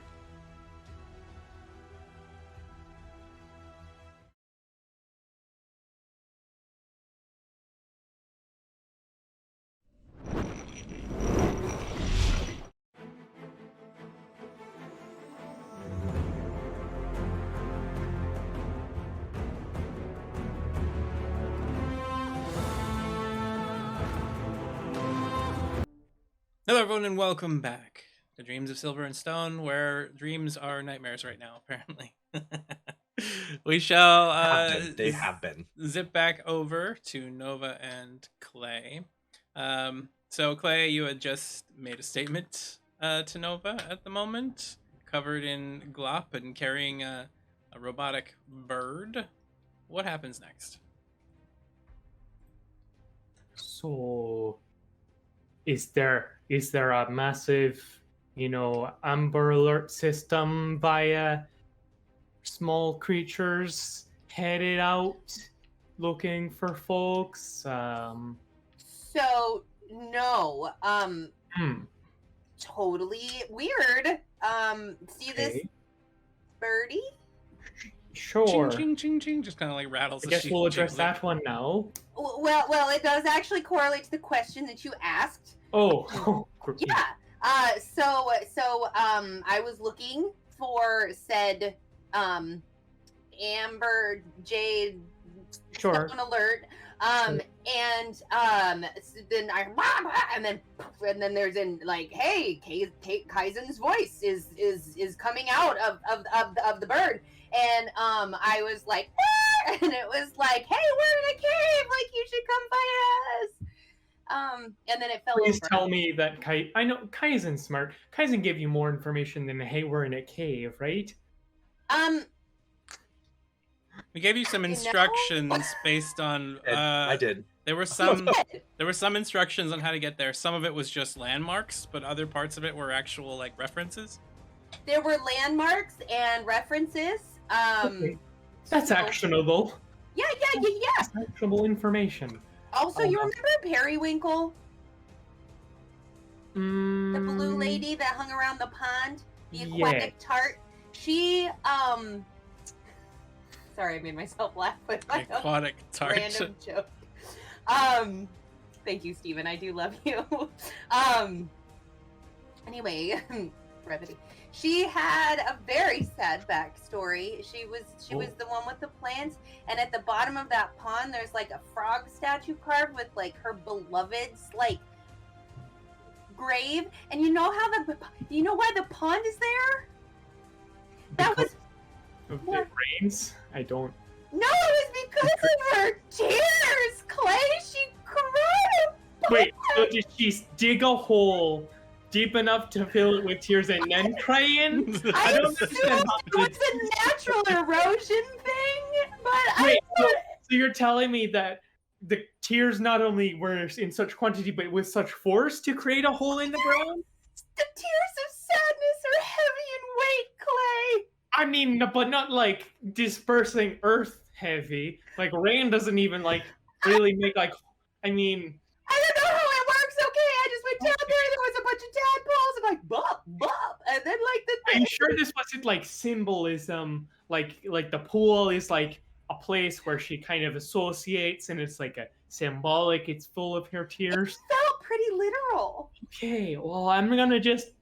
You see, there's a lot of magic and weird stuff that I just put in the back of my head to not analyze so I don't go crazy. So that's gonna go back there with, stuff like time magic and stuff. Like I don't. Yeah. All right. Anyway, so that's okay. Huh. But we could go find everybody. The only Right. thing that's really freaking me out right now is we don't know exactly what happens. Is Kiara where she's at? Hey. Because nothing I found was helpful about that. And Shannon does not remember if we had a clue as to where she went. Did somebody see Nope. her go off? No, but Clay assumed that since Aurora had shown up, that it was probably something to do with Aurora. It's just a hunch more than actual knowledge. Mhm. And we don't know what happened to Kiara. I need a hug. Yeah. I know. It's gonna be the kind of midsection, but I'll bend over. okay. Thank you very much. Appreciate it. Okay. So Fine. we got a few priorities. First, in no particular order. Send a letter to Avalon that's somehow going to get to her. First of all, without outing the fact that she's an elf. Second of all, in case she is embroiled in some kind of noble politics, terrible stuff. Second, need to try and get animals or critters or insects or whatever to fan out and find Periwinkle and bring them back. Third, we need to go and find the place that the bird told you our other friends are. And fourth, we need to go to the picnic tomorrow because I don't like breaking my word, especially to a however many-year-old who's been going through a hard time. It's hard to tell because they're always small. Right. And also, trauma does that. So, I think the first thing I can think to do is ask around to some people who know the area better, see if those landmarks might give us an idea where we're looking to head. Good idea. Okay. Both of you think of the hunters. There's a couple of them in the village that extend the farthest out on their travels that might be able The to help you. hunters, we say. Oh, I was just thinking the same thing. Wow. 6 months, living out in the town. All right. So the door Still can't put the toilet seat though down. the door Thing. opens behind I forgot a lot of Nova. things. As the door comes open, like there's a splash of water on the floor, and you hear, "Oh hi, why is there blood on the floor?" From Who's Brownie's voice. Oh. A friend of ours who has some wounds is laying on my bed. Not our bed, because that'd be weird. You have a friend that's bleeding? I mean, as long as they're okay, I guess. Not anymore. I put bandages and such on, but yeah, they weren't doing too great, so we're just giving a place to rest for now. Clay, Brownie's lip and the side of her head has a purple welt running across it. Her lip was busted by something, so she's got a little. Oh, young man, what happened here? Oh, Immediately gonna nothing. rush over. Nothing. Oh, Clay. sure. It's fine. Sure, yeah, though. I'm sure that just appeared out of magical thin air. No, excuse me. What happened here? I was climbing in the orchard with others and I fell down and I hurt myself. It was embarrassing. I don't know. You can give me an aware roll to see if you can determine if she's lying or not. Ace. Clay You can uses ace dad's book. that. No, you can't tell that she's lying. We have 2 + 1s, I think. Yeah, yes. yeah, you do have 2 + Yes. 1s. I'd only require 1 + 1 to beat her just narrowly. Bad term. Anyway, so if you're going to use that +1, you determine that yes, she's full of it. Oh well, so we're lying to me now. Is that what's going on? We're just gonna go and fib about what's going on. Teach me to do these things all the time. I was just practicing. Oh, so I didn't teach you anything about loyalty or how you treat, your friends or companions or whatever. I didn't To teach be you how to. fairly honest, know. we've never had that conversation. No. Here's the thing. I would have meant to, but I still I'm getting the memory back. So I guess now's a The good. point is that you don't lie. Well, I mean, you don't lie to your friends and people you care about. You Not know, even Clay, a we little have bit. I mean, you access told to me the- that it was a good idea to sell just the little ones that help people feel better about themselves, like that dress you don't like that Nova has. Clay? those aren't lies. Those are hiding how you feel for someone else's feelings. This is you're lying That's about a lie. what's going You're just on. falsifying I reality. thought you liked that dress. So are we gonna have to worry about the law coming in because you got into some kind of No, fight? it's not. I was protecting a friend. What happened? Who from? What from? Bugs. The orchard It was- got overrun, and we had to fight some of them. You fought a bug. What are you thinking? You're gonna immediately like search for like any like insect stings, like she poisoned. Is Give me like an aware roll. like What kind of bug? Oh, it was a centipede. Oh my gosh, centipede. is oh my goodness, they're poisonous. I'm certain. You can smell it, Clay. You have swear you yeah. can smell that Oh, I know, kind of I know, chemical I scent know that's poisonous poisonous. anywhere. That bitter almond scent is floating in the air of cyanide. You swear to God. Oh, I'm just gonna like. No, Clay, I you didn't got get an bit. I'm instrument, okay. Clay. It just You it can tried get to an bite me. I instrument, didn't allow. I just Okay. Ace on the overprotect. There you go. Hey! all right. As you get your head and get a little bit calmer, you realize that no, she's not stung, slashed, or bit. Oh. It looks like a physical contusion. So it was a blunt smash to the face. Okay. It does Is look your like friend- maybe she did fall or ram into something rather than get hit. Did No. you run away from it and smash into a tree? No, I've totally done that I- before. didn't run away from it. I fell out of the tree because I was scared. It was a little one. I'm sorry. It wasn't that scary, but it scared me. Noise. I mean, it's a wild thing, so caution's advised. Well, I Can have. I have Stella lick it better while she's talking? And suddenly it just heals up. She goes, oh, thank you, Nova. And thank you, Stella, wherever you are. So, is your friend all right? Did everyone get out okay? Everybody's okay. Somebody got Okay. nipped on the toe. Bo got a little sting, but nothing serious. Oh no, Bo got nipped on the toe. Sorry. Yeah, Ooh. he's fine though. I'm tired. I have education to get to tomorrow morning, so I That's should right, probably you go do. to bed. Aye. This has all been very It's been a day for sure. it's been I was gonna say embarrassing, and I would really just rather go to sleep now. Hey, there's nothing. Lots of people like to talk high and mighty about courage and never backing down or running away from a fight. But there are fights that you just can't win out there. Yeah. Uh, Well, hopefully I don't have any more of those because those are bad. there's, Like when the well, army there's- came. Right. I mean, there's some fights you can beat them, but it's not about facing them head on. There's Think a lot of smart. times where- Be fighting smart. Yes. That's Right. what you always said.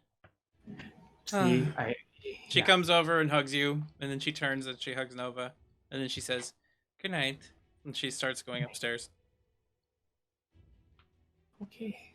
Well, I haven't have those instincts for a bit. 6 months. Don't remember them that well, but I felt. Okay. Anyway, we're gonna focus on a task now. So we were gonna go talk to the hunters. Yeah. So that's what we're doing, and we're just gonna go have a grand old time with a non-related task. Distraction. I don't know what you're talking about. We're simply being productive, and we're Right. just gonna, we're Right, just right. gonna head out. Productive. As the two of you head out the door, grabbing your coats and whatnot, Nova already soaked to the bone. You go to look for the hunters, and the scene fades, and we find ourselves with Kaizen and Nohu. Kaizen, you are up first. Wrong map. There we go. Oh joy. All right, Kaizen. Okay. From your position, you're hearing the noise of clanking objects in the distance, and then suddenly you hear a real weird whining pitched and the sound of crashing stone, and Nohu saying something, I'm sure. It's not fair. He can move both 3 times and shoot 3 times. That's what Nohu's yelling out. How did he get so far away already? What? Gonna go find my friend, I suppose. All right, you start moving forward up the tunnel. Oh dear. And as you seems do, suspicious. you see something step around the corner from where you're at and turn and face you and say, Intruder. Intruder. Wait. and it turns Okay. to move towards you. Well, then I am going to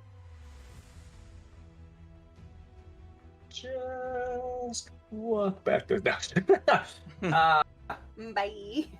yeah. Bye-bye. Okay, I'm going to one breath release at that mofo, and I'm going to use one of my newfound magic arrows and see what happens. Okay. As you go to attack this using that, give me an aware roll as you look at it. 19. In the ancient annals of Imni lore and knowledge, which are as the same day that you read them as they are on your death day, because every day is the same when you live on Sedna, there are images of technological marvels, danger, and ancient demons called the Sill. This thing seems to be of them. Run away, run away, run away! It's a nope. You draw So, and fire your arrow at that moment of realization. I still have the ring on. Did anything ping when I saw something sill? Nope. Damn. Okay, let's fire it and let's hope. Oh lord. You'll be fine, Steven. Don't worry. gonna be It's fine. not scary. It's gonna be fine, you guys. It's gonna You be have fine. the super arrows and even that elemental converter from before. Yeah. Pack. It's gonna be good. It's gonna be good. Okay. All right. Just don't explode. So your attack Oh. goes. There's You an get a explosion. 4. That would be an explosion, yes. Let's go ahead and just ace that. All right. And you should actually be rolling this from your front sheet. One breath release is passive. It happens on all of your bow attacks. So Okay. just use bow attack from the front sheet. You got it. Please Yeah, don't man. explode again. Please. Yes! Ooh, that was almost a 23. 3. 23 means you strike. As this bolt goes in, you see the tip of that arrow awash with whatever the slightly glowing substance is, and it pierces through the armor like it doesn't exist. Go ahead and give me your attack roll. Or damage, rather. Damage roll. 4 points of damage. Not a hell of a lot. Wow. As you smash this thing, you see the arrow now sticking out of its chest. The robotic creature just kind of turns and looks at it and just snaps off the end of the arrow, destroying it. Awesome. It's awesome. Okay. Kaizen, that would be one move action, one attack action. Do you have anything else you want to try to do? Anything, I'm... electricity, like force lightning or something, you know? He I doesn't got have shit any like more. that. All he's got's a reflexive action remaining. Can you I silence am our- going to... well, I have the weapon drawn, so I'm going to go into what? Slow decision? Well, slow decision. No, is... flash of red. Yeah, flash of red. You have to use a weapon that's not drawn. So Enlil on your hip, you can use that Yes. to lash forward and strike into this thing. That's what we're going to try. Good. Need some information. Perhaps Auntie Eva of the Sanguine Ravens Mercenary Company could offer some help paid for in a blood vial. There's a lover's discount. So Mac Jackal Ranger has purchased an NPC to join the fray, which we will do shortly. An individual who is another adventurer who has found this outpost will arrive soon. So, yeah. Kaizen, you flash of red zipping across the distance to strike.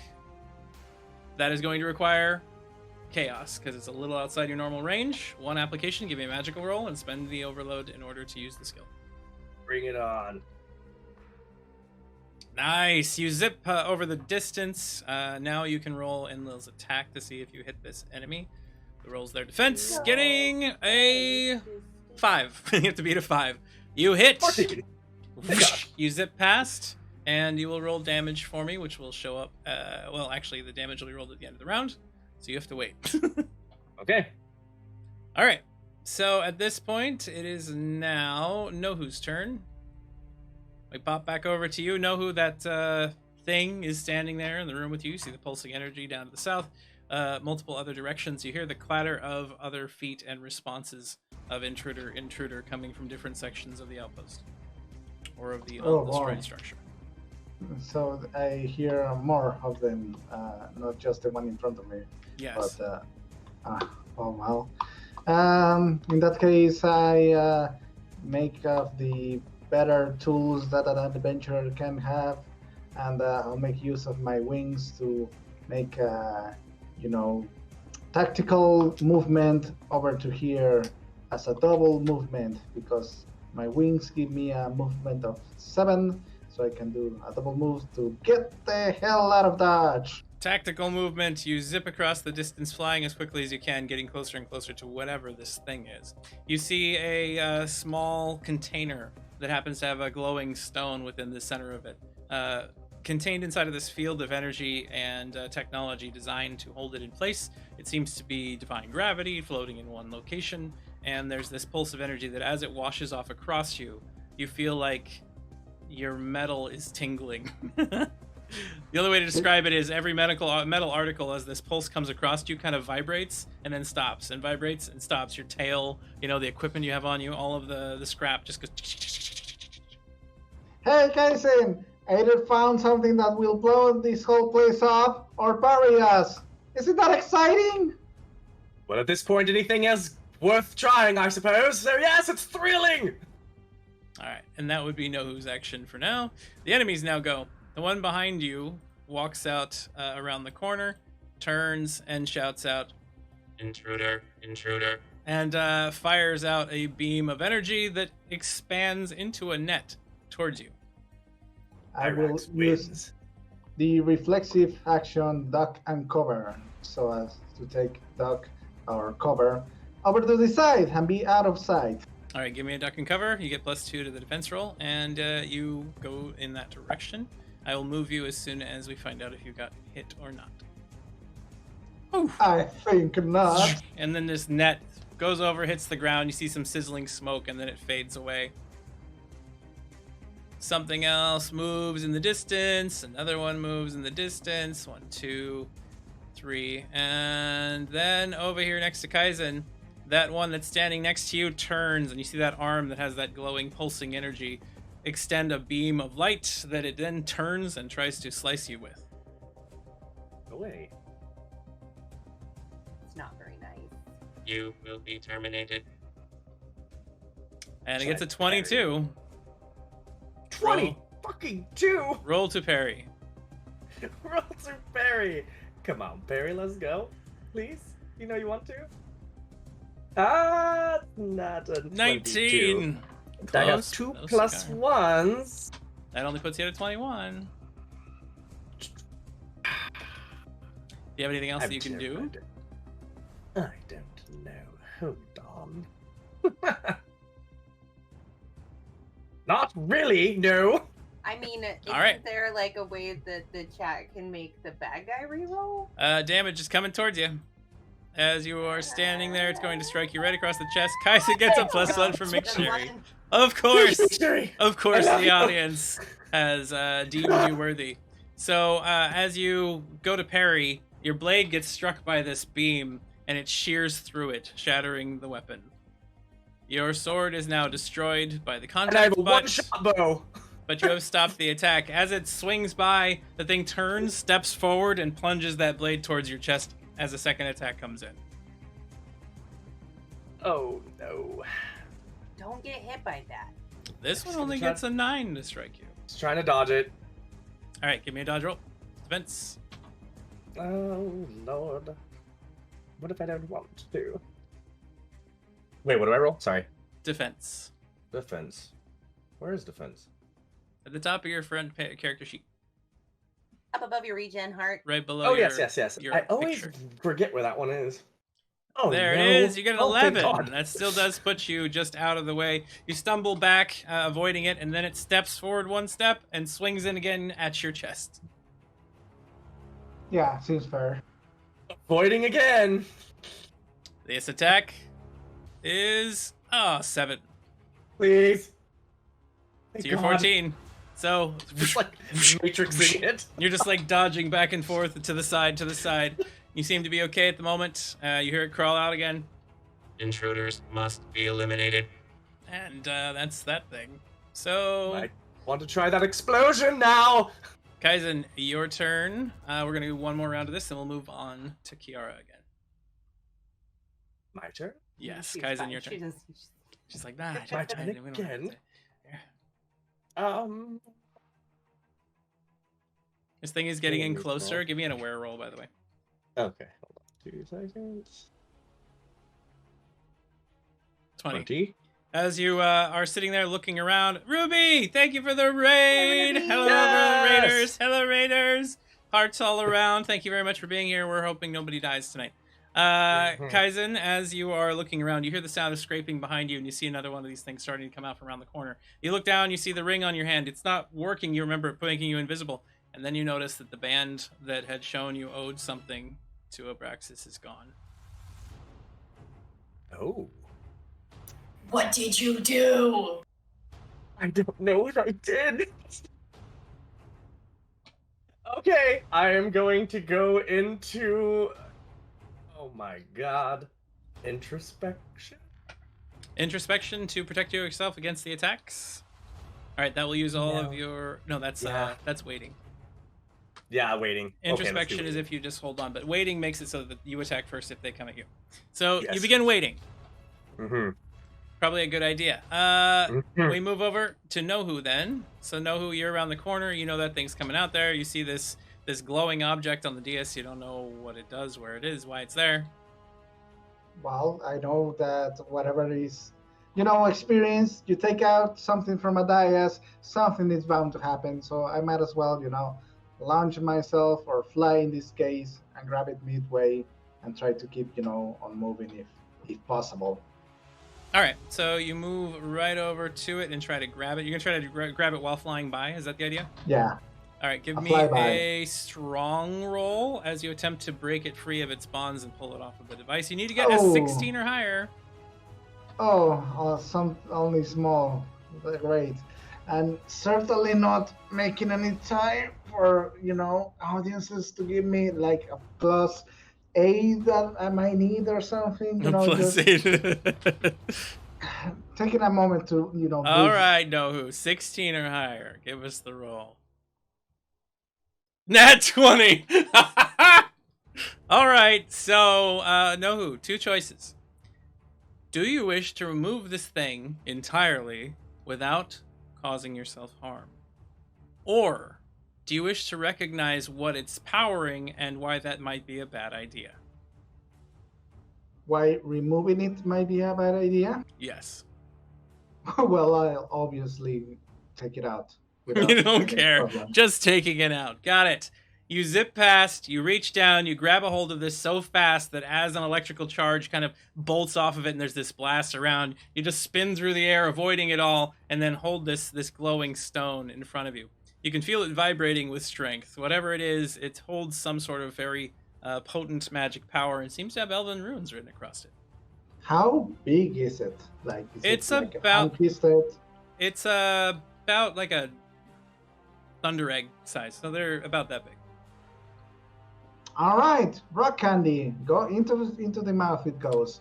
Gotta keep the hands free to any sort of situation. You stick the thing inside of your mouth. Give me a magical roll.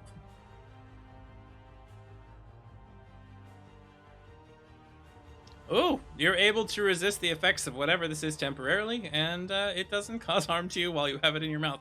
Nohu seems to be very good at avoiding injury from things that he puts in his mouth. So. Oh, technically that would be a 20 because I have a Yes. +1 and then a +2 from Fortune favors the fool. Yep, and you get Yeah. a overload reduction from Mac Jackal Ranger in the audience. Nohu, Hey, congratulations. thank you. I don't even have any overload at the moment.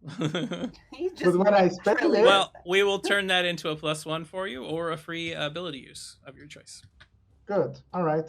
So with that, is that all my whole action? Yes, that was one action to remove it from the DS, and the other to fly the distance that you did. Now you're hovering above a giant pool of damaged liquid and whatnot. You believe that it is maybe some sort of coolant rather than water. And then out from the darkness comes one of the robot things around the corner, and so do some of its allies from around another corner. And another one moves in the distance. This one appearing out of the darkness behind Kaizen. Kaizen, the one that's behind you, begins firing, but you get to attack first using waiting.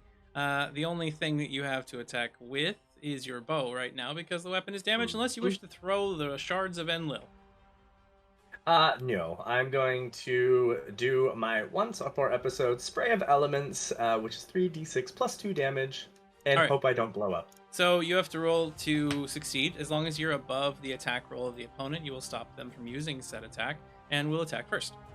So the opponent gets a nat 20. So they have a 24. Oh, Go ahead great. and Yeah, give me your attack roll, please. please. Oh, no. That is a 15. Unfortunately, they are going to strike you. The burst of flame radiates out from you, or whatever element you chose to make it at that point in time. What element were you using? Let's go with electricity. All right. So electricity bolts across the room. You see some of the lights in the facility start flickering for a second, and the discharge misses, unfortunately, and the opponent hits you. Wait. You are struck in the right arm, Not my right arm. and you are struck for 9 points of damage to the right arm. Good lord. Now you do currently have wounds you could take, or you could take an armor hit, or you could just take the full damage. I take the armor hit. Armor hit will reduce the damage by 50%, so that would bring you down to 4. So take 4 health off of yourself. From the sale. Okay. Steven, stop getting hurt by things. I cannot help it. I am with Nohu, and I apparently am going to die in his presence. So the first You blast made your goes off. choices. Then the one standing right next to you on top of you turns and swings in with that beam arm again. One attack comes at you. You get to attack first. You're using your bow, so you're going to have to get a little bit creative on how you make this attack. Oh my god. Okay, I am going to use one of my magic arrows, All right. and I'm going to infuse it with chaos to suck it into the void. You're going to try to just fill it full of space magic. Will we Got just it. forget 6 months of time? That. Go ahead and give me your 6 attack months. roll, Kaizen. Me attack roll. And get higher than a natural 5 in order to avoid adding some space magic to this. in a bad way. 15. You did provide it. The opponent has critically failed. So, what would you prefer to Hey. do? Would you prefer at this moment to realize a weakness in these things' construction, that they have a power core somewhere within them that if you hit that, you will do double damage against all of the targets in this area that are bearing the same build? Or would you like this to have opened up a small wormhole inside of its chest and caused it to be destroyed immediately? There's 2 of them at me. Yeah, there's one behind you and there's one right in front of you. You got a reduced overload from direction God. less 34 Kaizen. Thank That's a you good so thing. much. So Mac Jackal states his NPC attitude is mischievous, ancestry is elf, so I'm probably Let's go ahead and figure out the weakness of them. Okay, so you determine that there is a power core that they have located directly underneath the sternum, right above the navel in a regular person, and I believe that if you shoot that location with your arrows, especially the piercing ones, you may be able to do double damage just on hits. So you are able to pin that one against this enemy. Go ahead and give us your damage with your bow, and it does double damage and penetrates armor. Oh, they have to shoot them in the belly button. A little above it. 1! Oh. That is 2. 2 damage. You don't have any aces, right? Because you could reroll damage rolls. I do have an ace. Let's try. See what happens. Kaizen's destined for deadness tonight, I think. 6 becomes a 12, and as that blast comes through, you see this thing kind of stumble and shudder, and you see that it seems to be seriously wounded at this point. Now, right below the sternum, there's a power core. Right above where your little belly button would be. You're too far away to actually hear one another when you're shouting at this point. Also, he hatched from an egg. He doesn't have a belly button. That is true. Right. Okay, Kaizen. Since this thing critically failed, Azadine has provided Kaizen a 1d8 plus 1 heal, by the way, so you can go ahead and do that. There is another attack that comes at you from this individual. This entity still has 1 remaining. You gain 3 health back. But you are still in Watcher waiting, so you get to attack first with your bow once more. Okay, gonna use again one of the magic arrows, and we are going to shoot it right in the core. Attempting to shoot the core, give me an attack roll. You have to beat the opponent in order to do so.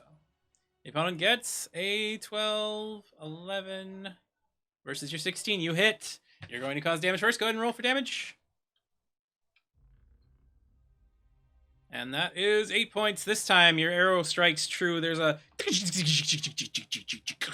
The thing, like, stumbles over and stops moving in the middle of the room. Give me an aware roll. Ah. Okay, never mind. Damn it.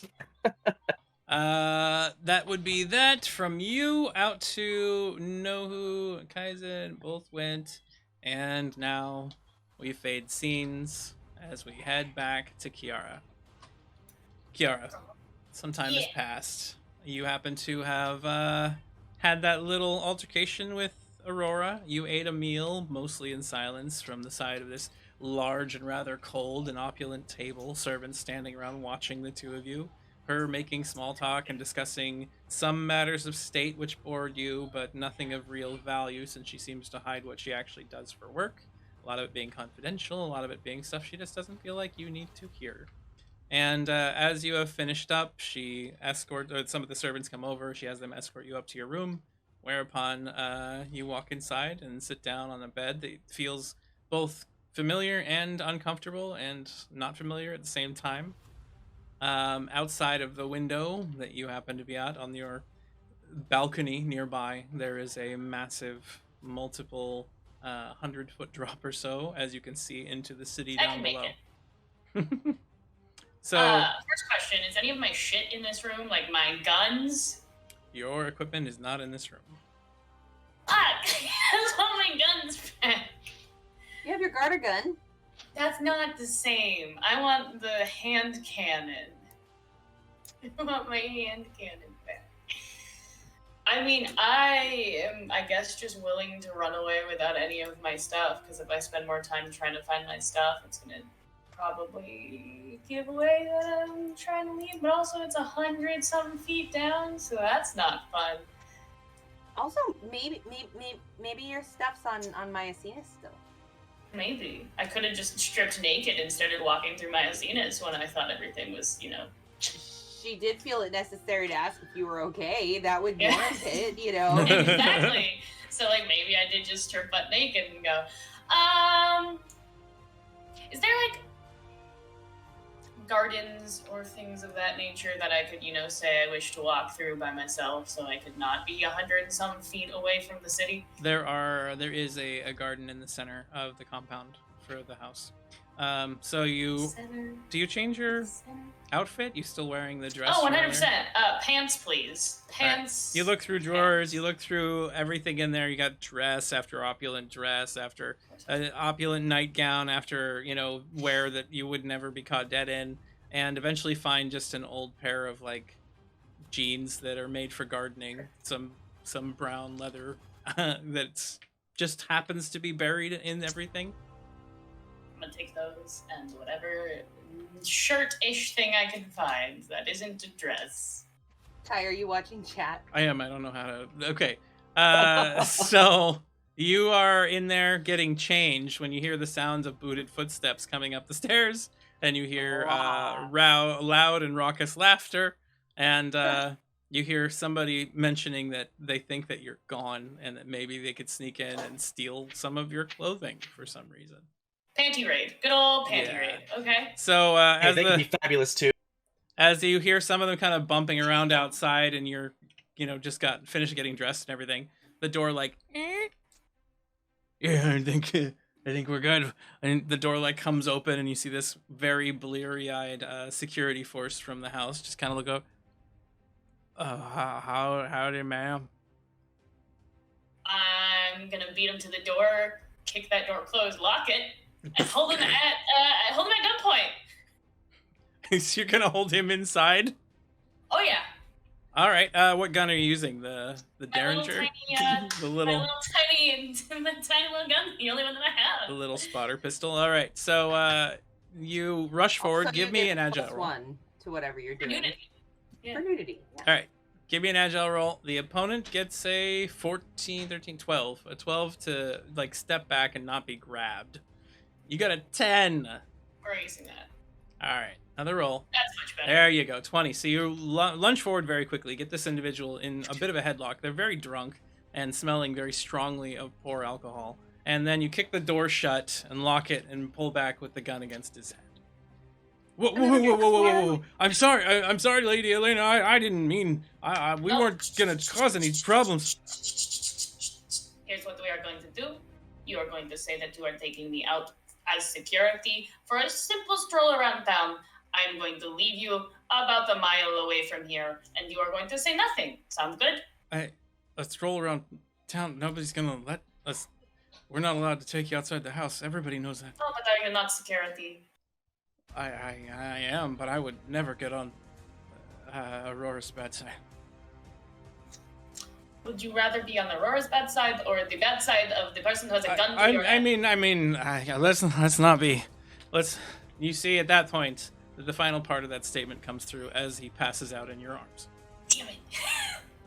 Aw. Can I change into his clothes? Certainly. So you begin to I'm gonna strip change him into his down. clothes. You change into his clothes. Give me. Does he have a gun?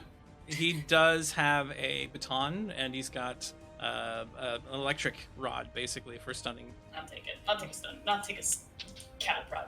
You've got a stun prod. So as you are changing into the clothes, give me an aware roll to see if you can put them on effectively. They are not quite your size, obviously. 17? 17 is great. You also have +2 to disguises, or +4 because of your Tuzi status. Hidden rabbits. That gives you a 19. +3. You were in the middle of it. Yes, I was tired. So you get a 20 total on any rolls that anybody's try to see through your disguise. They have to get a 20 or higher. Stun rod. There we go. And it does a D8. And it has...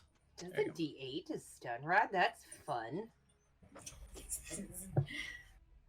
All right, you've got your rod on Aw. hand. So you grab a hold of that, and you can use it as a baton, or you can use the electrical charge to zap people. You also can... you have the outfit on now. You look like security. Your name is Jeff. And you go to open the door. No, not yet. For Okay. extra measure, Jeff is now in my dress in my bed.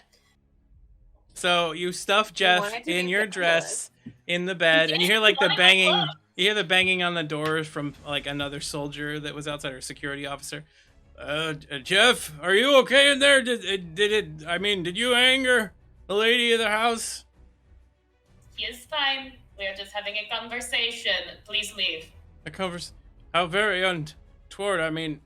All right, well, you go, Jeff. And he like turns. And you hear his footsteps walking down the hall. I don't care. So you open up. What's he gonna do? Piss off Aurora more? Oh no. So you open up the door, and you see that the hallway has basically emptied. You see a few servants that like close the doors where they were peeking out in the direction. The other security forces have either scrambled and ran off, or just stumbled of their own accord.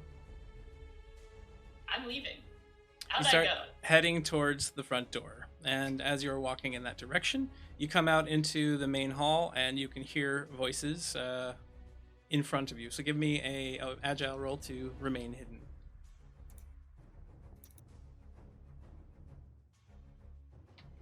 No, it's fine. It's fine. You don't wanna roll a 2?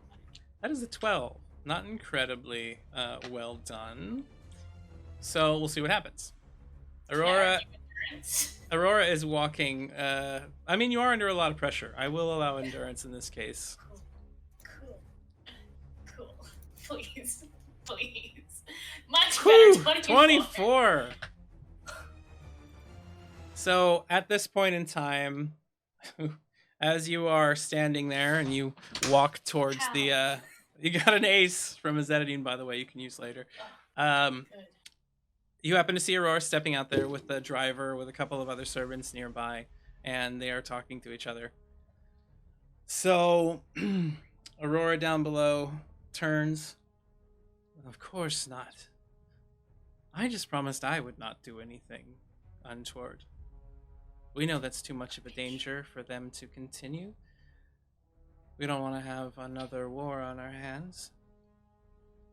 Claims to the throne and all that nonsense. It would just be better if we removed the threat entirely. I leave that up to you. She turns back to the others, who just kind of nod. The individual who is standing there that seems to be the timey guy kind of looks over at you and just looks you up and down for a second, and then No.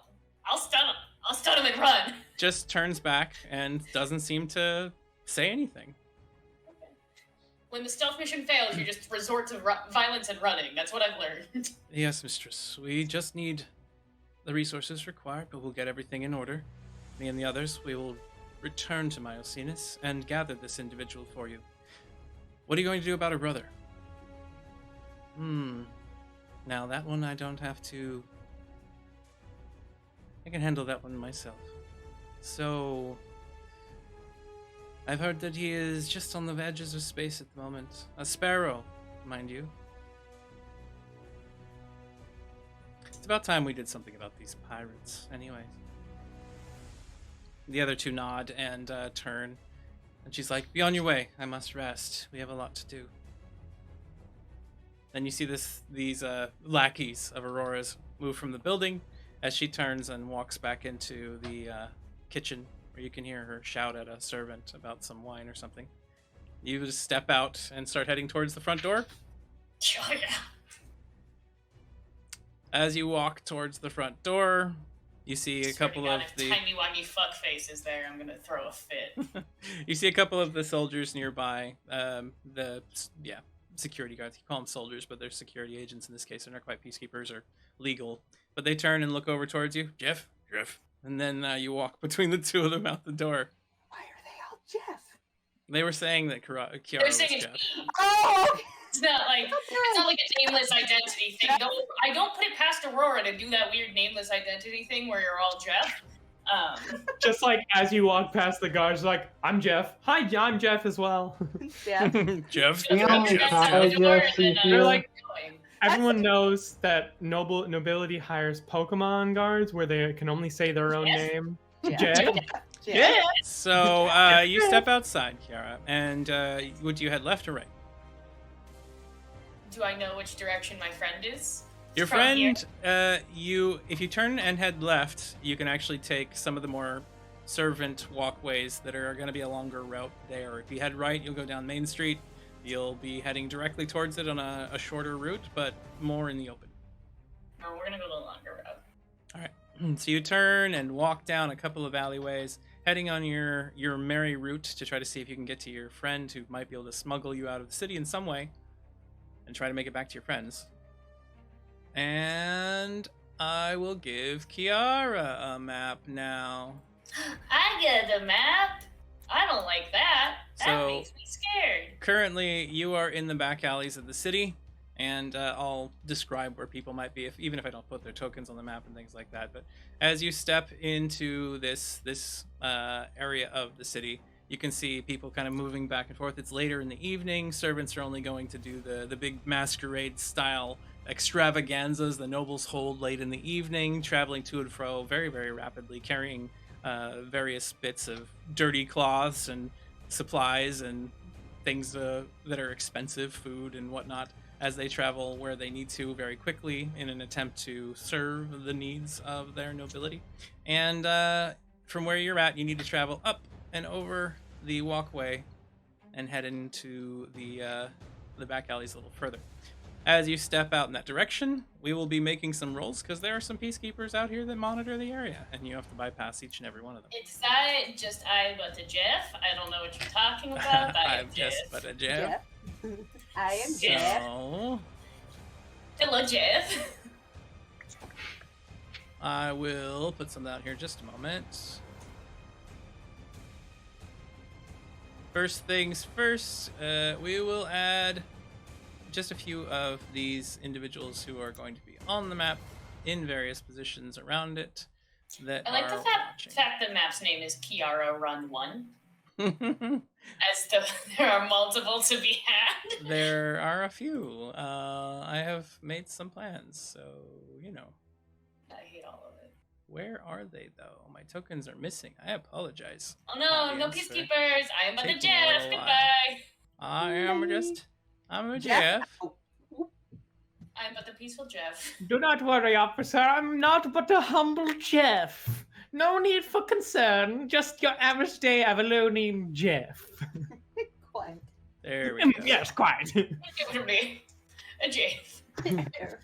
My name is Jeff. Alright. Just adding the few on here that need to be there. If there's one, there's two. Where's the other one at?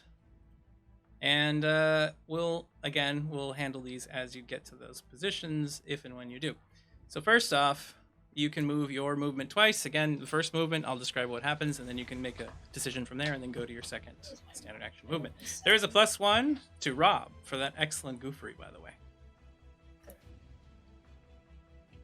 All right, Kiara, Quite well learned. you start heading up the staircase. How are you traveling? What pace are you moving at? Are you quick? Are you slow? Do I think quick would get me noticed more? Based on your history, give me a brains roll, just so you can determine. You're currently wearing the outfit of a security officer of a noble house. That is a critical failure. Kiara, with a critical failure. Didn't you save one of those things? There's an ace. Critical failure number 2. Wow. Kiara, You your have choice. to. Do you not realize what some of the rules enforcing this area of the city are, thereby making it easier for others to spot you? Or does part of your disguise slip upon meeting the first obstacle? Neither. That is I an like ace from neither. Camper sent Thank over to you, so you can try again. Camper, thank you. Oh Critical my failure God. number 3! The universe is not happy with you on this. I'm already having a shit time, universe. What are you doing? That is statistically highly improbable. I used to play it with a home rule where if you like triple nat 20, you just succeed. Like you could like kill a guy with that. But if you ever rolled 3 nat 1s in a row, you just died. You just straight up died, and no, because nobody thought either would ever At this happen. point, just kill Kiara. That's All right, insane. Kiara, do you have part of your disguise slip, or do you not know the rules of this alleyway in a way that will get you noticed easier by every individual that's an obstacle here?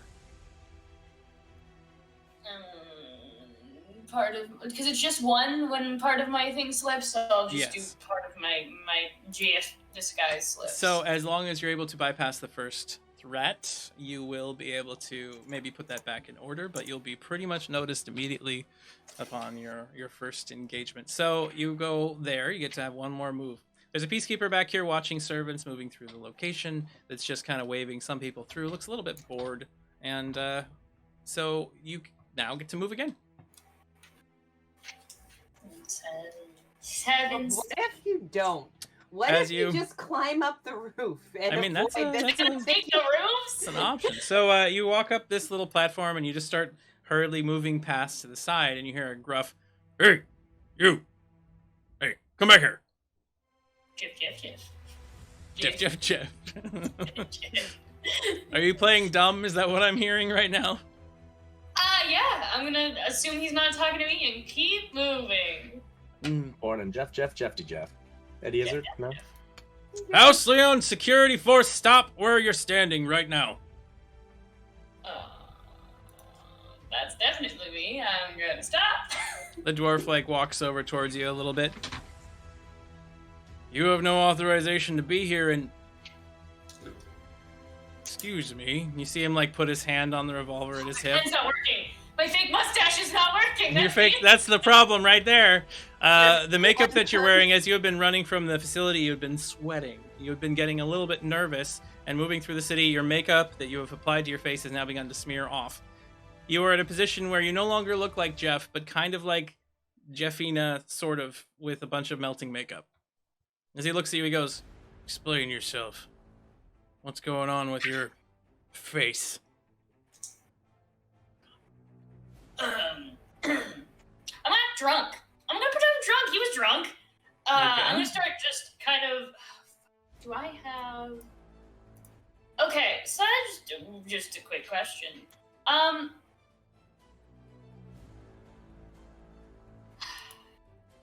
This sounds dumb. The more I'm thinking about it, it sounds dumb. Oh, I'm gonna use Grinning Jack and gain +3 on my next charming roll to lie about something. There you go. Forgot that was a thing because I don't usually do charm because that's usually Clay.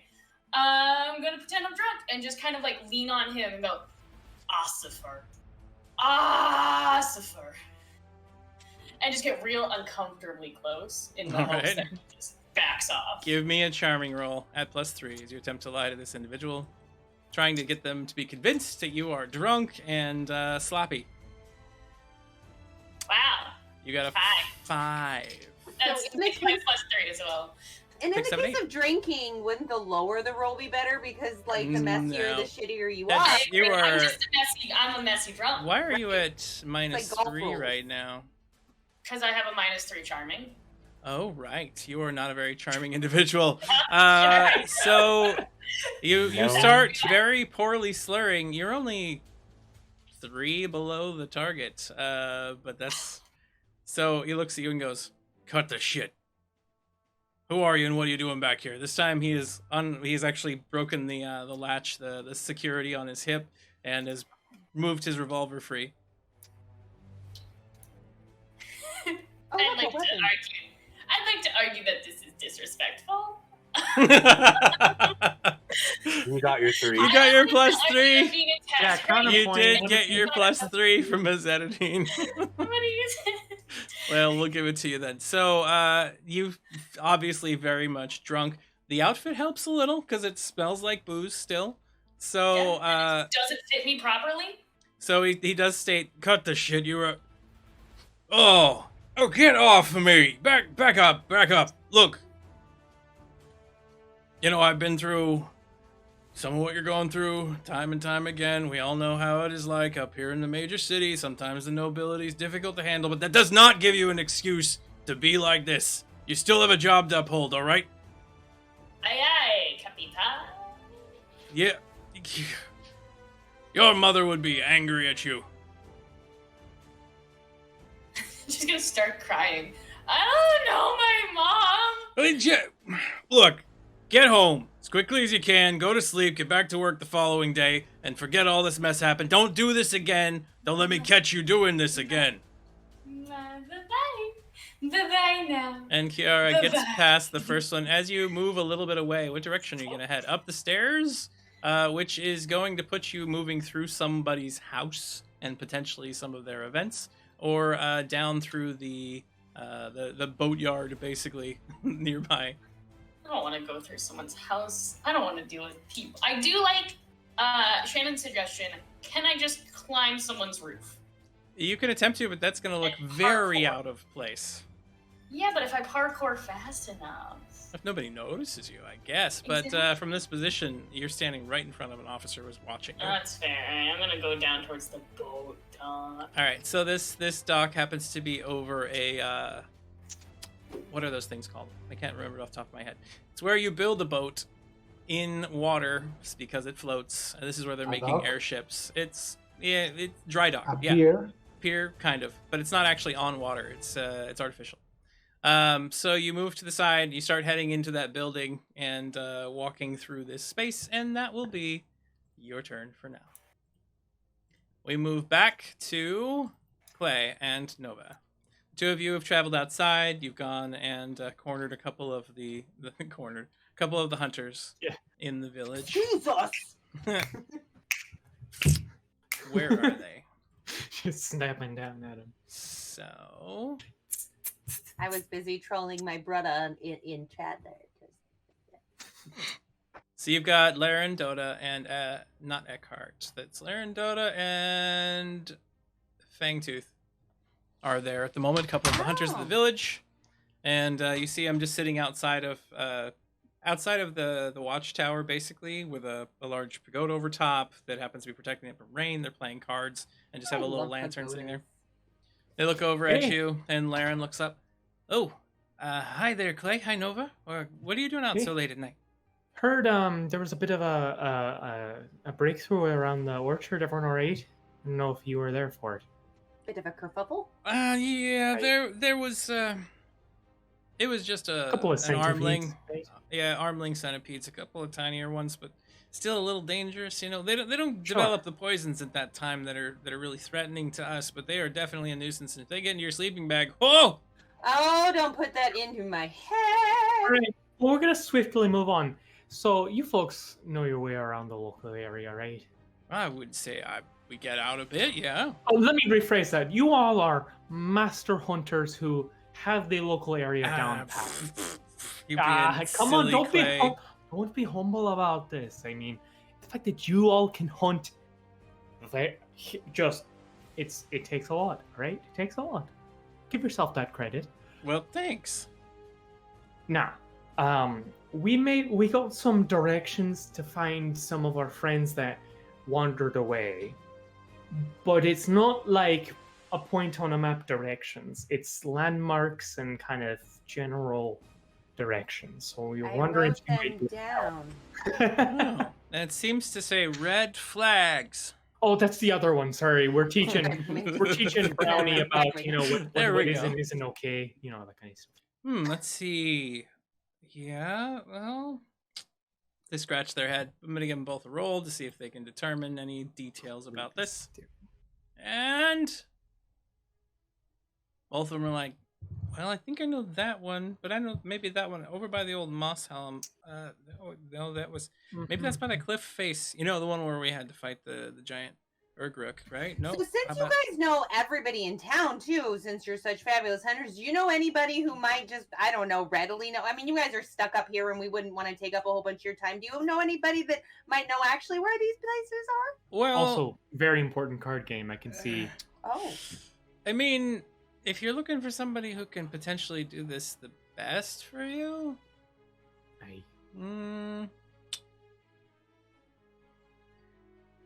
maybe old Dorothy, maybe the messenger that comes through on occasion. What was his name again? Earl, Mick? I don't know. Those are two very different names. Well, they're different messengers sometimes. I'm just now regaining a lot of memory, so names of people who come in very occasionally to town are not. It's probably not high on the return list, to be honest. Well, yeah, I suppose that makes sense. Do I know it? Do either of us know a Dorothy or a? Give me a brains roll to see if you can remember them. You still have foggy heads going on. Yeah.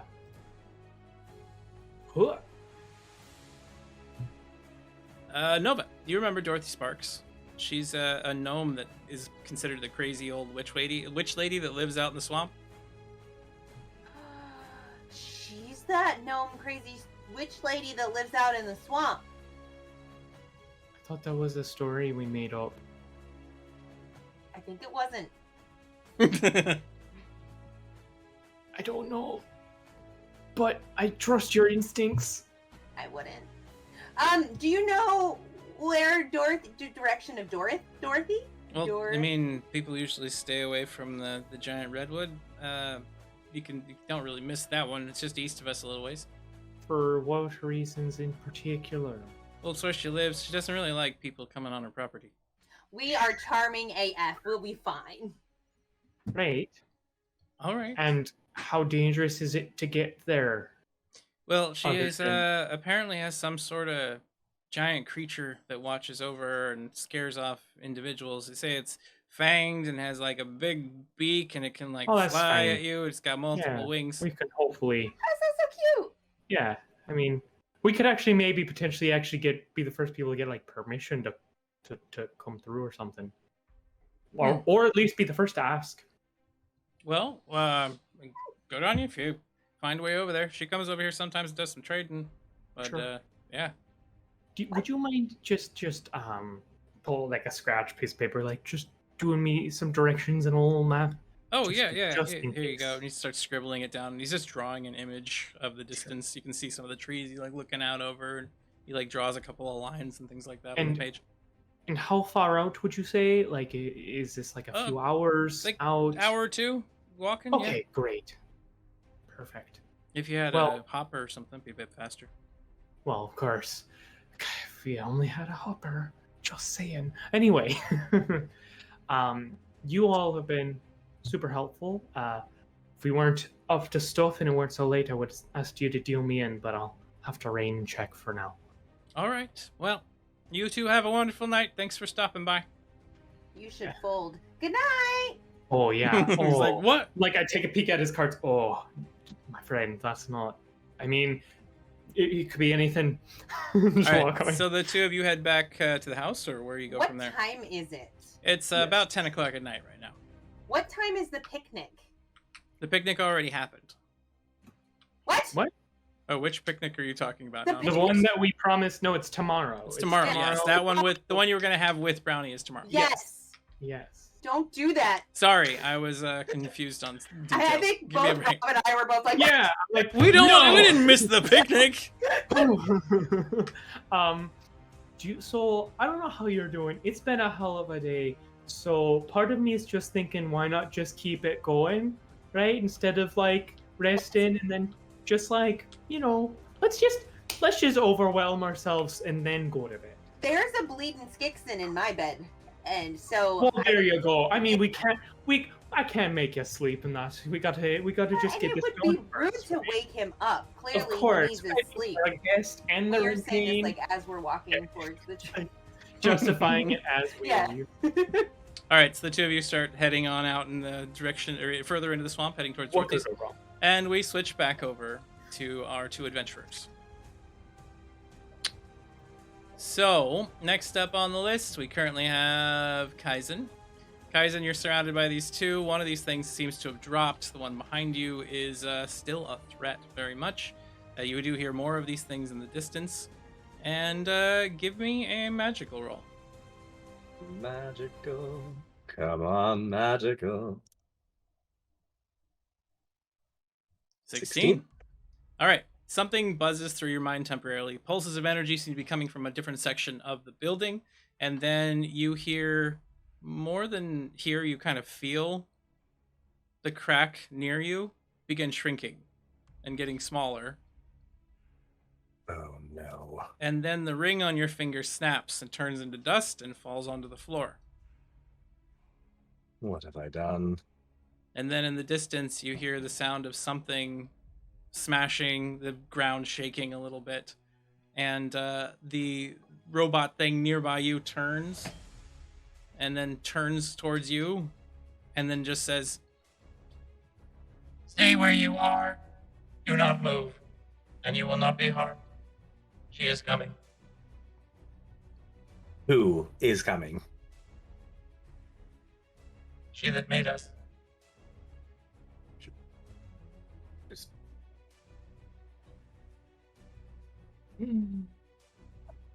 I guess I'll just have a sit and meditate. So you sit and you rest and you wait. As we I'm switch Back back that's what I over do. to Nohu, from where you're standing, Nohu, you see another one of these things moving into the room, off to the side. And now there are 3 of them pointed at you, all of them raising their weapons and preparing to fire upon you. You must drop that device. That is not yours. I show him my hands like, "Whoa, I don't have I don't anything. have any device. I don't know what it was." All right. So Nohu, what are you doing? You're currently flapping. You're above this coolant pool. You've got all of these things pointing their weapons at you. All right then. You said this is like a cooling pool. Yes. Well, first I'm going to use my new ability, Eternal Gaze, to gain unimpaired vision and even like X-ray vision, perfect darkness vision, and try to see if anywhere around this pool there is another like connecting line that I might, swim through. All right. Give me an aware roll, just so you can determine it under duress. Oof. That is an 8. So as you look I'll around, try. Give me a second for an ace. all right, here goes an ace. That is That's a 7. 18. Yeah. Looking up above you, you see little sections. There's tunnels up there somewhere where some of those large roly-poly style bugs seem to have dug through some of the mud. Maybe a little bit out of reach. Down below you, inside the pool, there are 2 vents. One of them is blocked with debris. One of them is open. All right then. Next, I'm going to activate my Agama, which will warp me in complete fire, making me completely aflame. And I'm going to stop flapping and dive into the pool, heading into the tunnel that I see that is available. Okay, so you dive towards the tunnel. We see Nohu up in the air, big dragon wing flap and twist. He spins through the air, lights on fire, glowing from multiple energies, spiraling around his head, diving into a pool of chemicals designed to keep certain things from overheating. Give me a tough roll as you do, and a bunch of shots go off towards you all at once. Oh! You cannot fast travel when enemies are near. I'm going to ace it again. All right. Whew. There you go. Getting a 12. I'm saying that's a 14 due to my quick. All right. And 3 shots come in. You have to avoid a 23, a 16, and 23, a 6, and a 10. Give me a defense roll. 3 of them. First one. You're going to get hit by the first one. That is a critical failure. That is a critical failure. Do you have any aces? Yes, I have my last ace. All right, here we go again. Whew. All right. Well, 23 was too high to even try. You're going to get hit by the first one. The second one, you avoid. The third one. What's the third one? Third one is only a 10. So, that does get you there. Yeah. Right? You've got your subtractions on there. Yep. So you are above it. Have them clear. Have them check. So you're going to be clipped by 1 shot. Let's see. All right. Blast goes in. And it causes 8 points of damage to your face. Armor drops it down to 4. As you contact this fluid in the water, as you smash into it on fire, as this gemstone in your mouth begins to radiate a serious amount of energy all at once, roll brains for me. What? Do I need to find out if this is a horrible idea? Never. With a 21, you're recognizing that there is a bit of a rebounding energy problem. All of this heat that you're creating is causing a cascading increase in the amount of energy contained within your mouth. And as you are slamming into this liquid and it is permeating against you, causing another kind of force against you, it gets brighter and more powerful. You see a flash in the distance as part of the building kind of collapses inward. And there's a bright and blinding flash, a huge amount of pain in your mouth, and then Nohu disintegrates.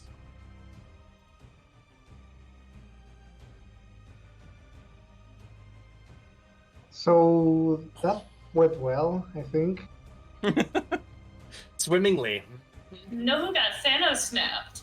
So we see Kaizen sitting there just waiting patiently, meditating and restful as much as possible. And he hears a clanking noise, tink, tink, tink, from around a corner. When he sees this fully silver and clad in various metals, metal armored type individual come around the corner and look over towards him. From there, she turns and looks at you. I am assuming that you are someone who set me free. Is that what I did? As I look where the band was on my wrist. I appreciate that in great detail. Now I can complete my mission. I am no longer stuck. What exactly is your mission? Oh. I must return the queen. The queen of the Sill? Sill. Some call me Sylvia. Yes. Why would he want to do that? Okay, well, am I free to go then, or what? If you bend a knee to me, I will allow you to go. If I bend a knee to you, and what exactly does that entail?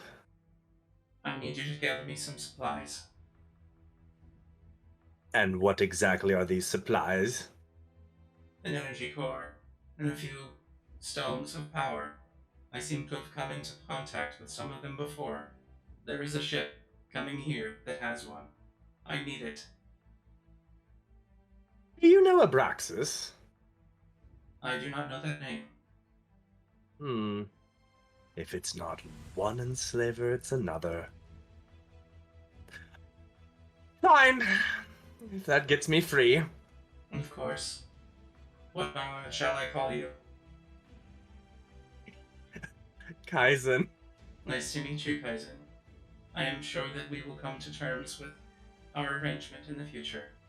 And as that conversation goes with this AI intellect, the scene fades to black as tonight's episode of Dreams of Kaizen, Silver you're the and source of Stone all of our problems. have come to a close. For those of you that are aware, there was a bright and blinding flash, and we see the sounds of creaking wood and metal, the pots and pans banging of a small goblin nearby who is trying to cook something that is struggling with it continuously.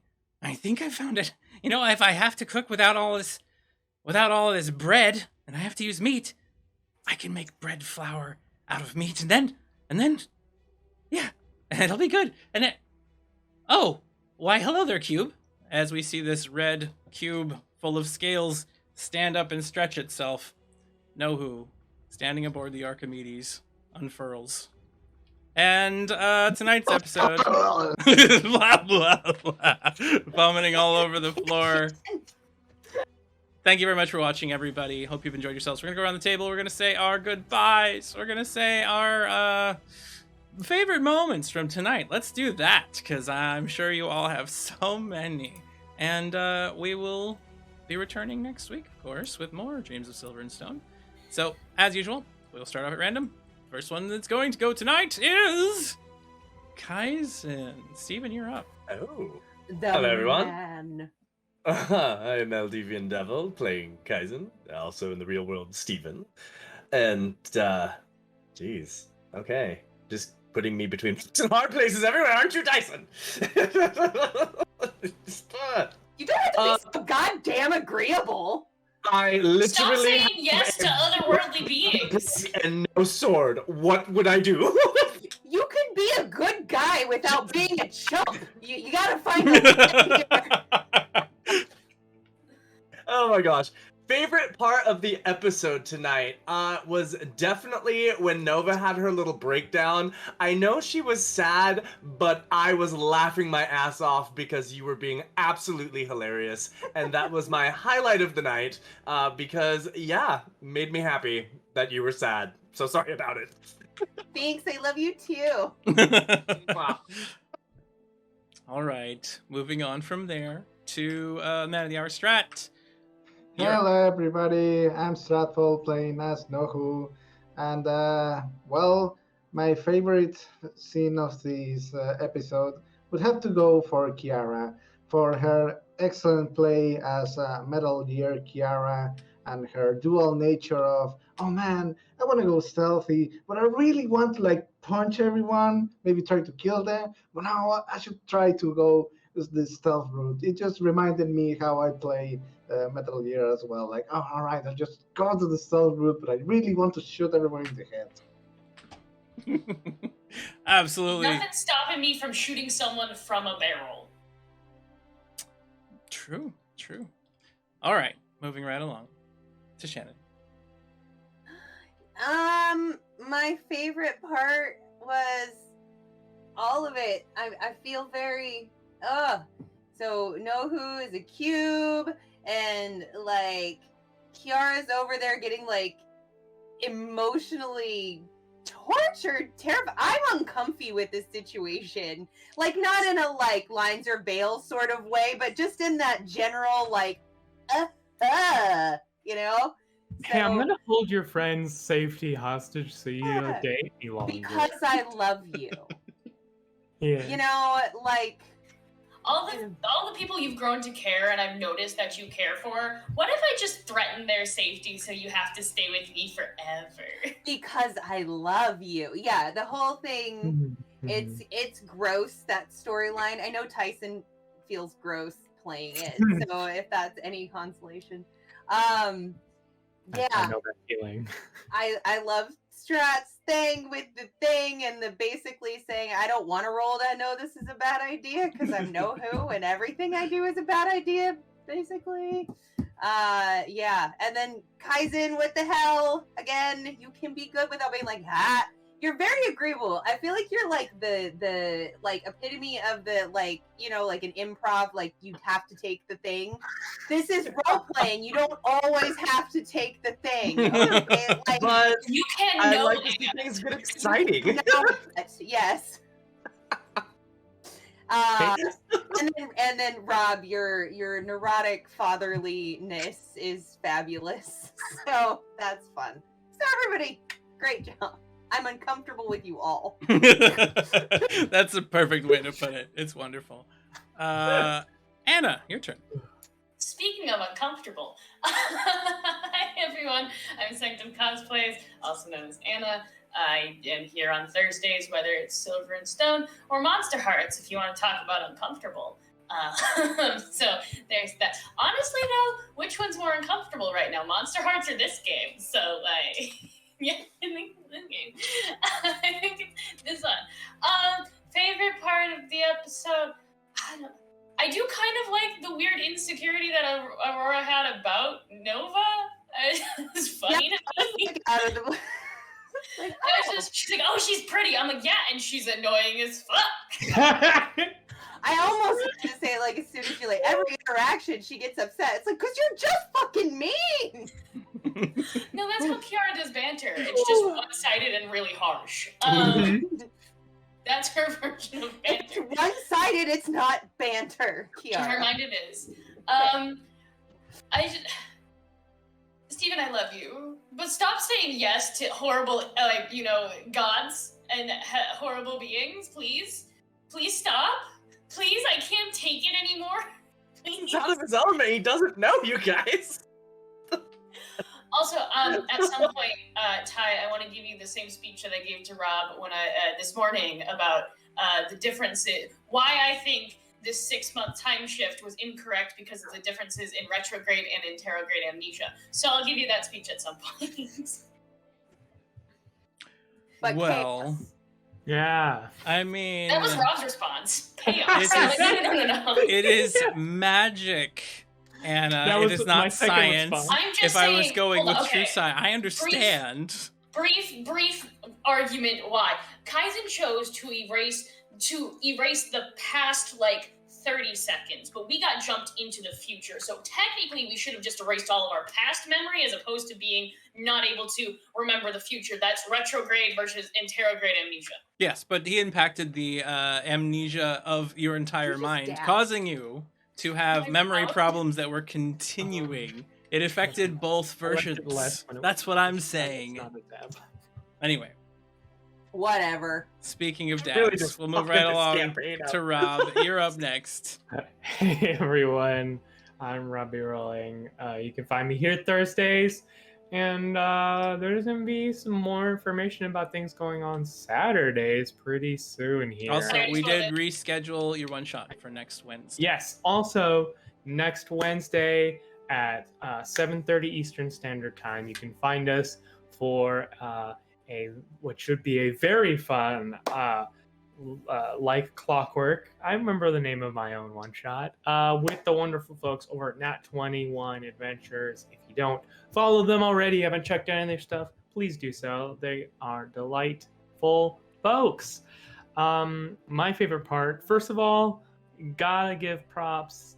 Maybe it's just because I've been playing like a CRPGs a lot, but Noho just being like, the first rule is you do not stick together. You cover You more immediately ground, and split. you immediately split up. It was so perfect, and it just was so good. But also, Steven, I understand you've been under a lot of flack recently, but I see you. I appreciate you. Keep doing what you're doing. I love you. Like, just Don't encourage this. keep pulling those threads. Keep Why not? suffering those consequences, and ooh, it's just gonna get spicier. Rob, Just want to find my world, you guys. Just get Rob me home. knows all about suffering the consequences of their own hubris we're over the just course of an gonna entire Just want season. so- someone to We're fall here into to the mire suffer. of a terrible character. That's what he wants. He wants Here to suck you into suffer. Sorry, I Oh. just realized something very terrifying, which is Strat is now in the other game, meaning Strat can do Strat things in our chat. I just got very yeah. scared. Yeah. Yes, you can. We're just here to suffer. Yes, It's that we just can do things in Strat's game too. So listen. Oh gosh, this is gonna be I- like last season stuff all over again, isn't it? Ty does not run games that you are never like completely feeling safe. And if you are, it's because you're wrong. Like, that's not the games Ty runs. So it's all about, let's just roll down the hill towards the direction that seems fun. I mean, that's not wrong. That's not wrong. And so, Steven, keep chasing your bliss. I love it. All right, everybody. I'm Ty. I am the creator of this crazy game, which I'm almost finished with my final edition. Oh, one little last push, and then it is out the door on the shelves, and then I'm never touching this edition ever again. Although I will Never. I'll be adding on additional content, I'm sure. But yes, amazing shows. Tomorrow night we've got Sparrows at 6 Pacific Standard Time. That's our new slot for it. And Know Who is not gone. Yes, Know Who will be on the show starting next Friday, not this Friday. And I was gonna say, is he doing a twofer? Cause no, he didn't want to do the twofer. He wanted to do the. Mr. But I only am sad that it is once a week. Hey, to that be we fair, play. he's probably saving me because I have to get him added into the intro video and stuff like that too. Which Oh, one day. I have to give the time for the other crew, to internalize what's about to happen. Brace for impact. No, that's Hey, on it a good. little. Yep, Yeah, brace for absolutely. But yes, check that out. Check out TNB's Power Hour on Monday, where we may have special guests as well soon. And then we have Roll Charisma on Tuesdays. And Where we always have special guests. Or And always. next week we have Mrs. Edinine, the lovely Oh, Nora. Nora, Yeah. we've been waiting for a long time to get you on the show. We're finally able to do so, so we are excited. Yeah, absolutely. Yes. So don't miss that. And yeah, check us out next Wednesday for the one shot. And that's it for me for now, I suppose. Full All right, week of everybody. Programming. Thank you very Have much you for. told who is going to replace in this on my steady here? The individual who will be coming over here is a crazy turtle man. You may know, and he'll be here shortly as well. Kiara will love him. I'm sure she will. I wonder where I'm gonna put him. Everybody. I think he's Mhm. probably switching places with Nohu at this moment, so he'll be there with Kaizen. Oh. That'll be fun. Oh, good. And the NPC Oh, that good. never came to help me. Yeah. Good, because Kaizen will just promise an eternal debt to this new turtle man instantly. The NPC that never At came to least find this one you didn't bind me. is on their way. They'll be there soon. The thing is that this was an undiscovered location, and I have to Here's- find a way to write them into an undiscovered location. Here's my thing as well, is that we have to respect Kaizen. Most people, when it comes to like binding contracts with greater powers, can go a little crazy. One in, one out. You gotta respect that, you know? No. You solve one binding contract, you make another, none more until you complete the one. All right, Yeah. everybody. Mm. Thank you very much for Okay. watching. We appreciate you. Love to all of the audience. You've all been amazing tonight. Thank you very much for playing along with us, for engaging, and for keeping Kaizen alive. keeping Kaizen alive. Thank you just for being there. We appreciate that. Truly. Good night, everybody.